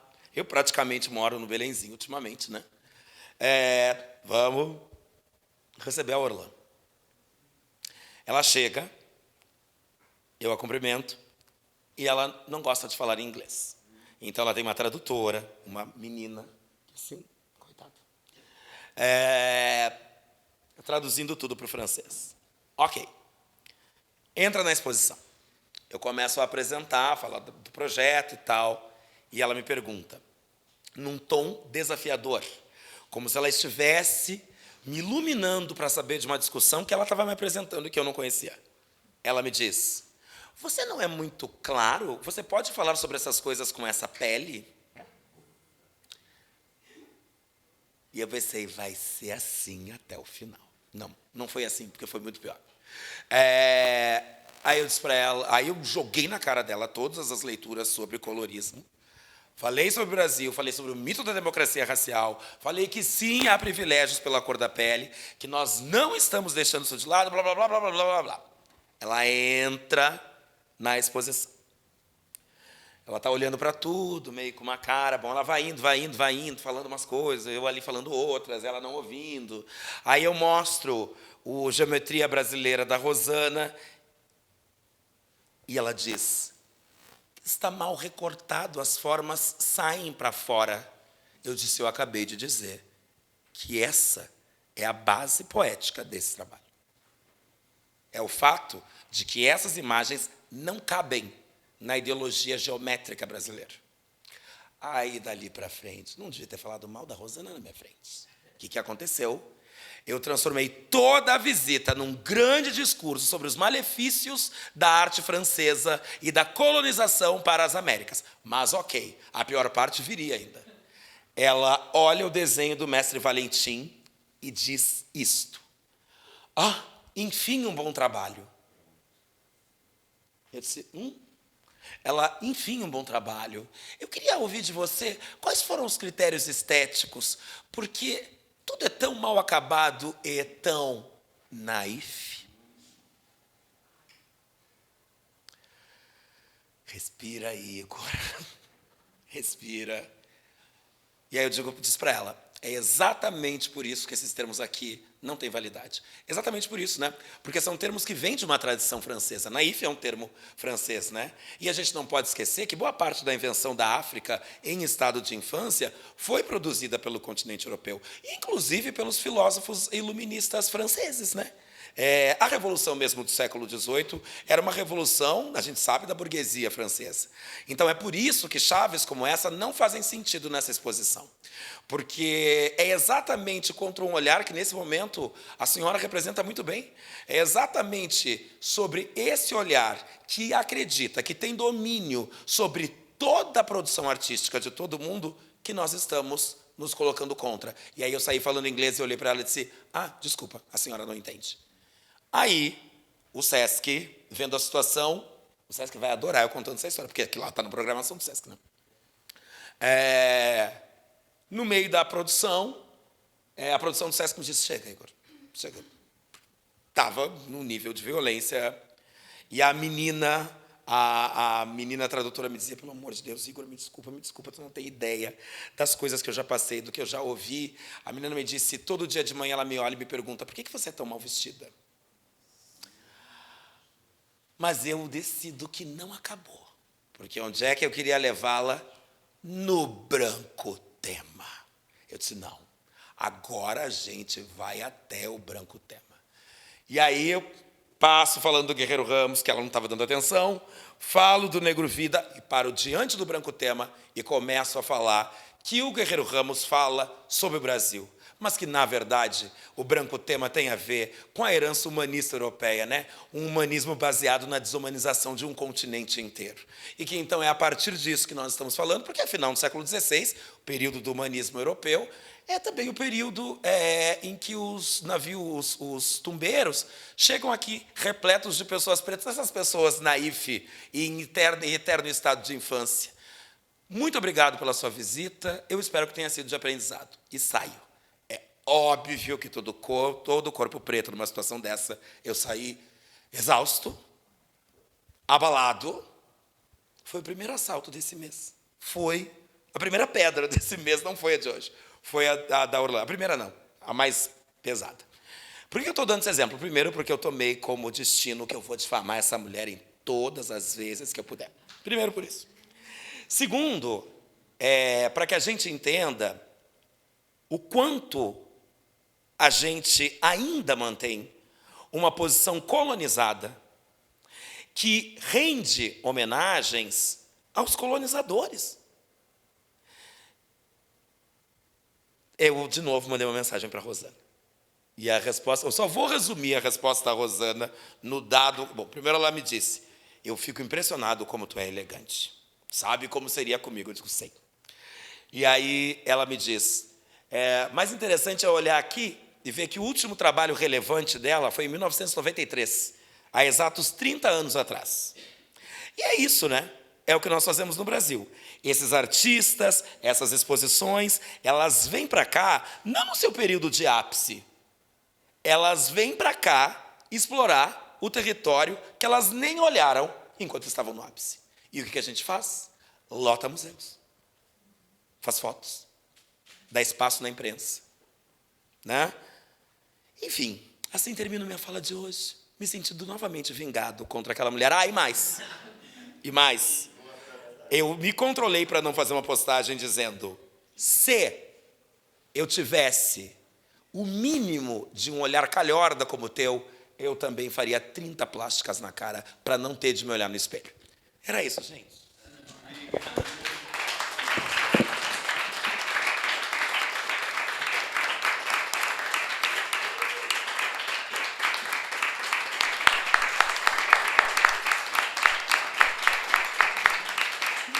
Vai para perguntinhas? Não, são 9 e 10. Dá tempo pra quê? Para perguntinhas? Conversa? Você que nos diz. Porque Eu você... vou para casa contigo, levar meu telefone, eu não tenho Pix. Entendeu? Então, exato. Eu tiro a bolsa do chão. Gente, coitadinha, ela ficou. Você... Ai, bora, gente. Provocação, conversa. Então, acho que a gente tem para umas 3 perguntas, só defendendo aí como... Pode ser conversa, pergunta, comentário, provocação, discordância. Sim. Vou começar. Eu não gosto de microfone. Eu fiquei curiosa com uma coisa, que você é um dos poucos artivistas em contexto contemporâneo que ainda fala branquitude, não branquismo. Você não usa a terminologia de doença, né? Sufixo, no caso. Queria entender melhor esse motivo. Aí eu vou começar a conglomerar as coisas. E aí eu vi também que você não citou o Faville, que é um dos principais africanistas, que fala de Idade Média africana também. Se tem algum motivo específico? Não tem. O outro ponto é que minha amiga está trabalhando na exposição da Orlan e realmente ela é tipo uma racista doida, perturbada. Eu fui lá na assinatura do livro dela, ela começou a xingar em francês, que não aguentava mais dar autógrafo. E ela me contou que as tradutoras estavam sofrendo, tipo, a coordenadora estava do lado. E a Orlan questionou, porque o Brasil falou para ela que ela não podia colocar uma das obras de hibridização com a África. E ela falou, por que as pessoas estão questionando no Brasil? Enfim, são só esses pontos no momento para poder dar espaço para falar para outras pessoas. O autor medievalista africano, porque eu não tenho leitura mesmo. Não é o autor que eu trabalho. A branquitude... Desculpa. Então, o autor africano não é um autor que eu trabalho, não conheço, não leio, não é uma leitura minha. Segundo, a branquitude é porque o meu lugar de operação são os estudos da branquitude, enquanto área organizada e acadêmica de pesquisa.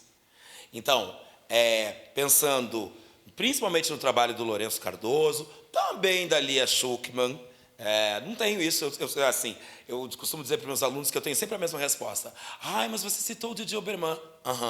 O Mbembe, numa entrevista chamada O Fardo da Raça, que saiu naquela coleção que era super legal da N-1, lembram? Aquela caixinha. Ele diz, numa das entrevistas, os arquivos da Europa também são meus. Eles foram produzidos a partir do meu trabalho. Eu lanço mão deles a hora que eu quiser, assim como eles lançaram mão dos meus. Então, não sou alguém que fica pensando, não, mas eu não vou usar teóricos europeus. Se eu não ler teóricos europeus, como é que eu vou entender as engrenagens que eles utilizam ali para se validar? Né? É isso, qual era outra coisa? Sobre a Orlan, ela é mesmo escrota. Mais alguma pergunta? Provocação?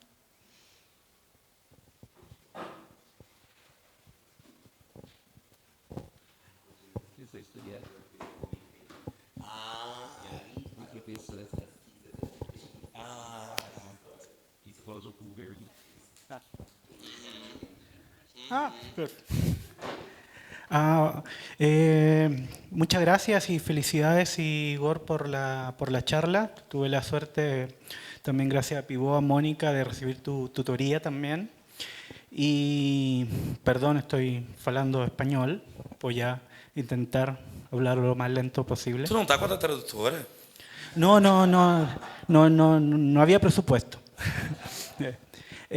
Quisiera también, visité la exhibición, me pareció muy potente y también iluminadora para pensar temas también de alteridades, principalmente con mi mirada también entre Chile, Argentina, el norte de Uruguay, Paraguay, principalmente con temas también de arte indígena, principalmente porque creo que también tu exhibición en y me gustó que lo hablaras en esta clave de la noción, inclusive el eje negro-vida, abre muchas posibilidades porque venimos principalmente, lo tomo en Chile, de una experiencia también de un arte también indígena que ha sido completamente exotizado y se le ha arrebatado la posibilidad de imaginar nuevos mundos y nuevas posibilidades, que está atrapado en una autorrepresentación constante. Al arte indígena chileno siempre se le pide o se le exige todo el rato hablar sobre sus temas de autorrepresentación, que son temas de marginación, pobreza, violencia política, violencia militar, pero no se le permite que un arte indígena pueda imaginar nuevas formas de abstracción, nuevas formas de conceptualismo, nuevas formas de imaginar el Estado, nuevas formas de imaginar identidades sexuales. Entonces también desde ese lugar creo también importante esta posibilidad que abre también tu muestra de poder también llevar el arte negro o el arte indígena, al arte de comunidades marginadas y de ciertas alteridades, a imaginar también posibilidades, porque también estamos hablando de que hoy día vivimos un espacio, que lo hablamos mucho acá también con mis compañeros de Pivot, que tiene que ver con de alguna forma con la eliminación de ciertas posibilidades de imaginación. Entonces, es recuperar de nuevo las posibilidades políticas de imaginar otros escenarios posibles también para el cuerpo y otros escenarios posibles también para la política y de colectividad también. Me hizo acordar también esta última anécdota que contaste, es también una mirada institucional, y principalmente que ocurrió hace muy poco con una amiga artista indígena también allá en Argentina, llamada La Chola Poblete, artista queer indígena del norte argentina, que Argentina también es un país que ha asumido mucho la blanquitud, mejor dicho, ha eliminado la noción también de piel marrón, pensando que en el año 1700 había 42% de población negra y en el año 1800 ya casi no había población negra, entonces estamos hablando de un proceso de blanquitud que obviamente también se fue transferido a las instituciones. Pongo de manifiesto este ejemplo porque la exhibición que le hace el Museo de Arte Moderno a esta artista chola, está la directora, aparece en un discurso con un texto donde ella, de alguna forma, en un movimiento de doble discriminación y doble racialidad, lo que hace es decir como que el museo está contento o está feliz de mostrar a gente marginada. Exacto. Entonces vuelve a instalar la imagen de que el museo solamente incluye porque necesita y está haciendo un acto de caridad, no porque ese es un artista que puede cambiar la visualidad o puede influir políticamente dentro de un escenario campo artístico. Entonces la institución opera a través de una inclusión, pero una inclusión racial igualmente. Entonces creo que ese eje también me inspiró mucho como para repensar también estos vínculos también que existen institucionales en lo que se tiende a pensar que es inclusión. O sea, e muitas graças também por esta charla. Não, querido, olha só. Viu, a gente tem que continuar conversando, né? A gente tinha falado lá. A gente tem mais 1 hora. Porque assim... Vou só elencar alguns pontos que me interessam muito. Tá? Tudo que tu falou me interessa muito. Mas alguns pontos que eu fico pensando. E eu vou falar, por exemplo, vou começar falando de o que não está em Dos Brasis, por exemplo. Não está em Dos Brasis as conexões negro-indígenas brasileiras. Elas estão, assim, pouquíssimo citadas. E é uma questão de fragilidade ali. Nesse ponto uma outra questão. Eu estou aí procurando parcerias. Porque eu tenho muita vontade de fazer, não, assim, eu brinco que não é esse o nome, tá? Mas fazer um das Américas, entendeu? Olhar para a produção de artistas... Eu trabalho com artistas negros, né, gente? Na maioria dos casos. Não só, mas na maioria dos casos. sobre experiências negras artísticas na América Latina. Porque tu acaba de me citar a Argentina, e a Argentina é incrível, né? A Argentina, a sensação que dá é que só há um ano atrás, a Argentina pensou existem afro-argentinos, eles não morreram, eles não foram dizimados, nós não matamos todos. Né? E as estratégias argentinas, por exemplo, de tentativa de apagamento da experiência negra são muito próximas das do Brasil. Né? A ideia de apostar na miscigenação, a ideia de que não, em 3 gerações nós faremos desaparecer essa chaga, mas as pessoas estão lá. Só que se tu cresce num contexto, se tu vive num contexto onde ser negro é ser o outro, e tu tem a oportunidade de dizer, não, eu não sou o outro, tu não vai dizer. E é isso que acontece na Argentina. As pesquisas, os censos, todos, as pessoas negras pouco se nomeiam como negras. Não é que elas não existem. E aí, assim, né, situações, sei lá, a Colômbia é um lugar incrível para pensar nisso. O Uruguai é aqui do lado, né? Uruguai, porque a gente acessa... gente, não é uma cruzada contra artistas brancos, mas a gente acessa o candombe uruguaio a partir do olhar do Pedro Figari. Mas durante todo aquele período ali de candombe, até os dias de hoje, ninguém produziu nada, ninguém produziu um instrumento, ninguém fez um desenho, ninguém decorou nada, ninguém fez uma escultura, ninguém. Só o Pedro Figari. E para chegar aí em 2 questões institucionais, uma mais e outra menos, a primeira, em termos de instituição, é isso.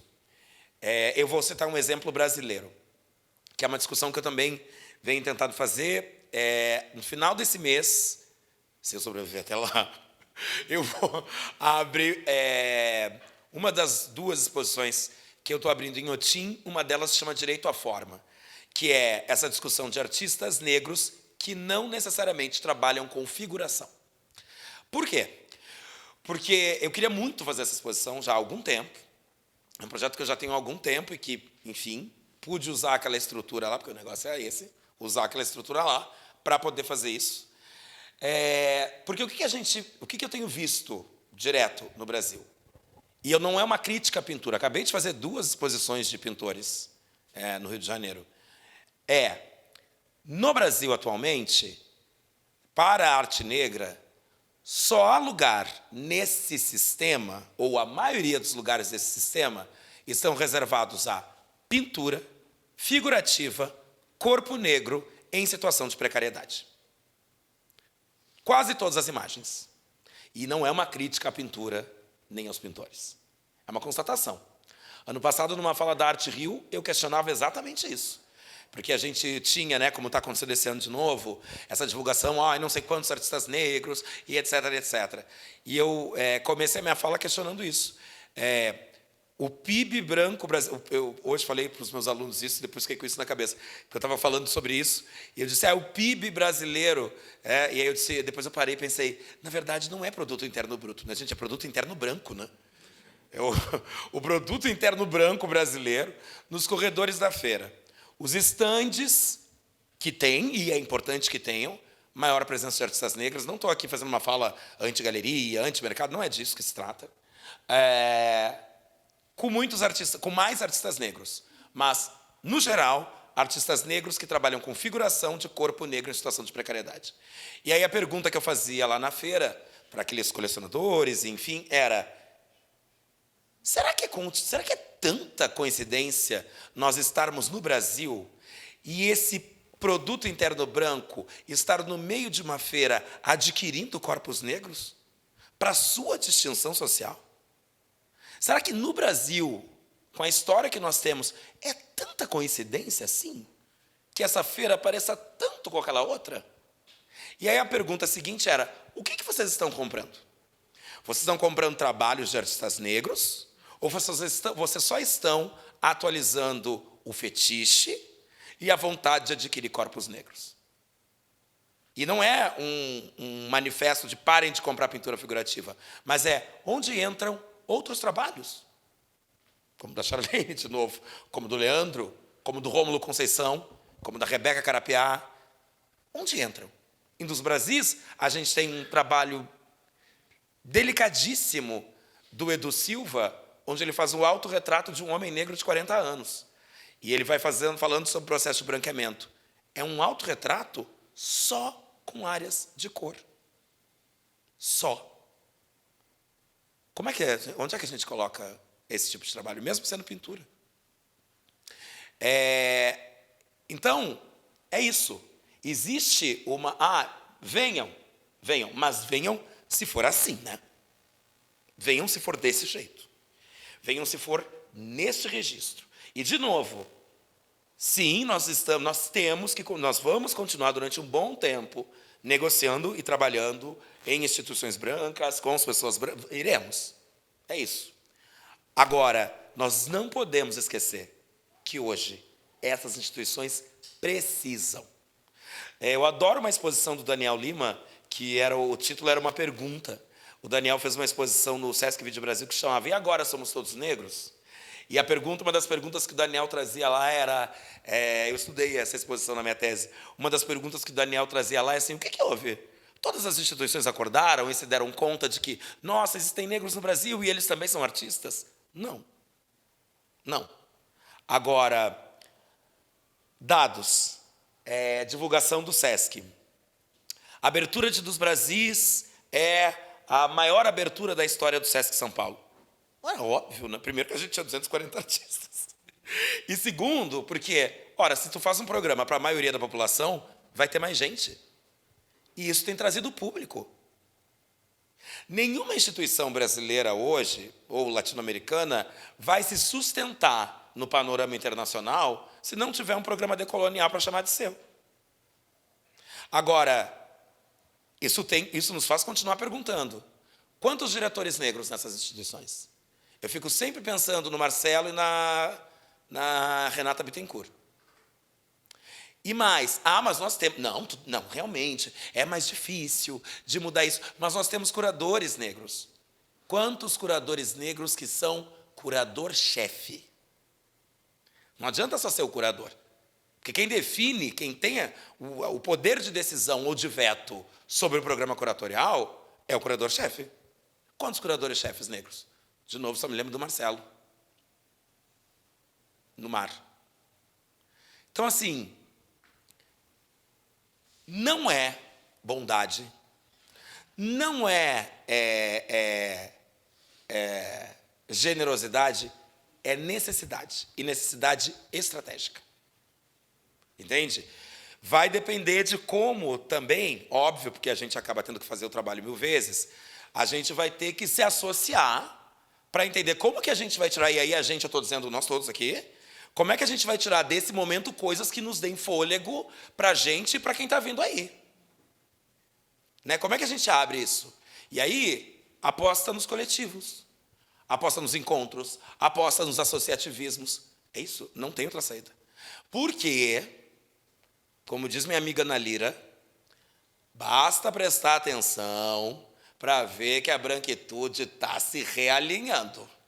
Ela está preparando o contra-ataque. A Ana está dizendo isso, ó. Há horas que a Ana está dizendo isso. Eles estão se realinhando. E aí a gente começa a ver umas exposições históricas, né? Tipo assim, um novo, como vai você, geração 80? É a 10ª vez que perguntam para a geração 80 como é que ela vai. Né? Ou então... concretismo hoje. Eu estou não usando o nome das exposições porque elas são recentes. Então, assim, tem um realinhamento. E eu não estou dizendo que a arte brasileira vai ser só negra, ou só indígena, ou só de dissidentes de gênero, ou só de mulheres. Não, não é isso. Não estou dizendo isso. Não se trata de apagar. Ia ser lindo se a gente pudesse fazer uma coisa, o apagamento. Qualquer dia a gente vai estar vendo o texto dizendo o apagamento dos artistas brancos na arte contemporânea brasileira. Mas o lugar de negociação tem que estar posto. Eu não quero uma arte só com pessoas pretas, mas eu quero que, enquanto os acervos não tiverem 57% de artistas negros no acervo, não está bom. Não está bom? Não é um acervo de arte brasileira. É um acervo de arte branco-brasileira com elementos da arte indígena, da arte afro-brasileira. E a última coisa, não paro de falar, uma última coisa que eu acho importante em termos de poética. Sempre estarmos atentos ao nosso direito à abstração. Isso nos é roubado o tempo inteiro. De novo, outra amiga. Eu tenho amigos ótimos, né? Juliana dos Santos, eu vivo citando esse texto em todos os lugares. Quando a Juliana começa a fazer os trabalhos, investigar a clitória, a planta, e ela escreve aquele texto que, para mim, é assim, aqui, a Juliana está na base dessa exposição que está abrindo em Inhotim. Porque eu fiquei com esse texto, a Juliana, acho que ela falou, acho que há uns 4 anos atrás, e eu estou com esse texto reverberando na minha cabeça desde então, que posso eu falar do azul se o tempo inteiro me gritam negra? Né? Cadê o nosso direito a falar do etéreo? Como se nós não pudéssemos ser conceituais. Eu quero poder...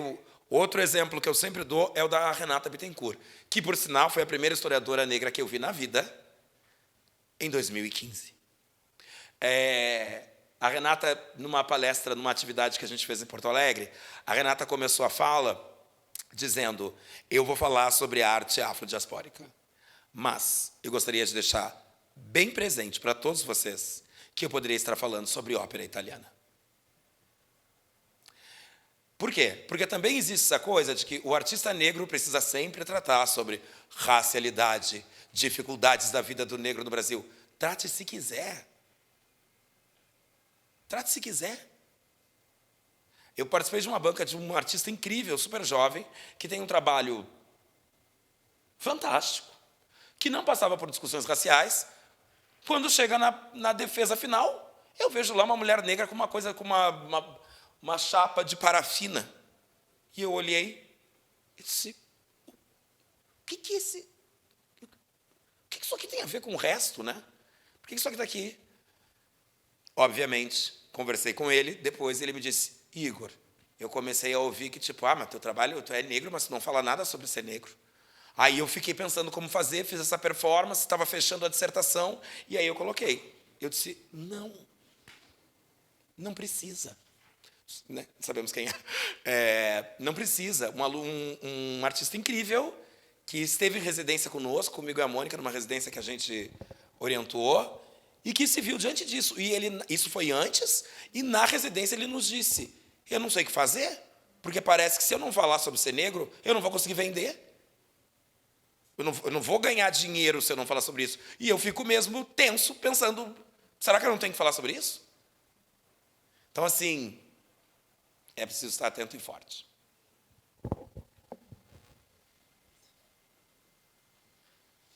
Fica mais um pouco, obrigado.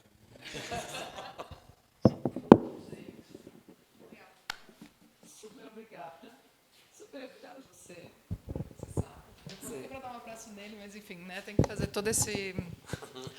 cumprir todos esses protocolos. Eu não sou muito dos protocolos, mas queria agradecer muito a presença de vocês. Vocês estão aqui há 3 horas, quase. Para mim, como eu falei no início, é mais que um prazer, é uma alegria e é uma honra ter o Igor aqui junto. Eu me arrepio porque nós nos conhecemos há muitos anos. Compartilhamos em alguns momentos, né, assim, situações complexas das nossas vidas. E admiro demais essa pessoa. Admiro demais. Então, não vou chorar.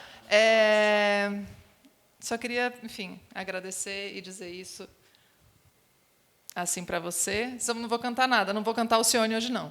E agradecer a vocês. Uma excelente dupla de Alcione. Exato, na piscina, com a Camila. Isso. E dizer que esse é o primeiro encontro desse semestre.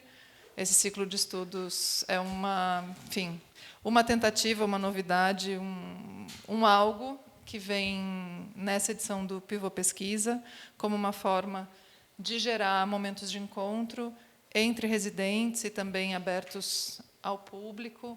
A gente teve no início do ano com a Célia Tupinambá, agora com o Igor, e a gente vai ter alguns encontros mais. Tem uma oficina com a Ana Lira, é só para residentes, mas, enfim, só para fazer esse coraçãozinho.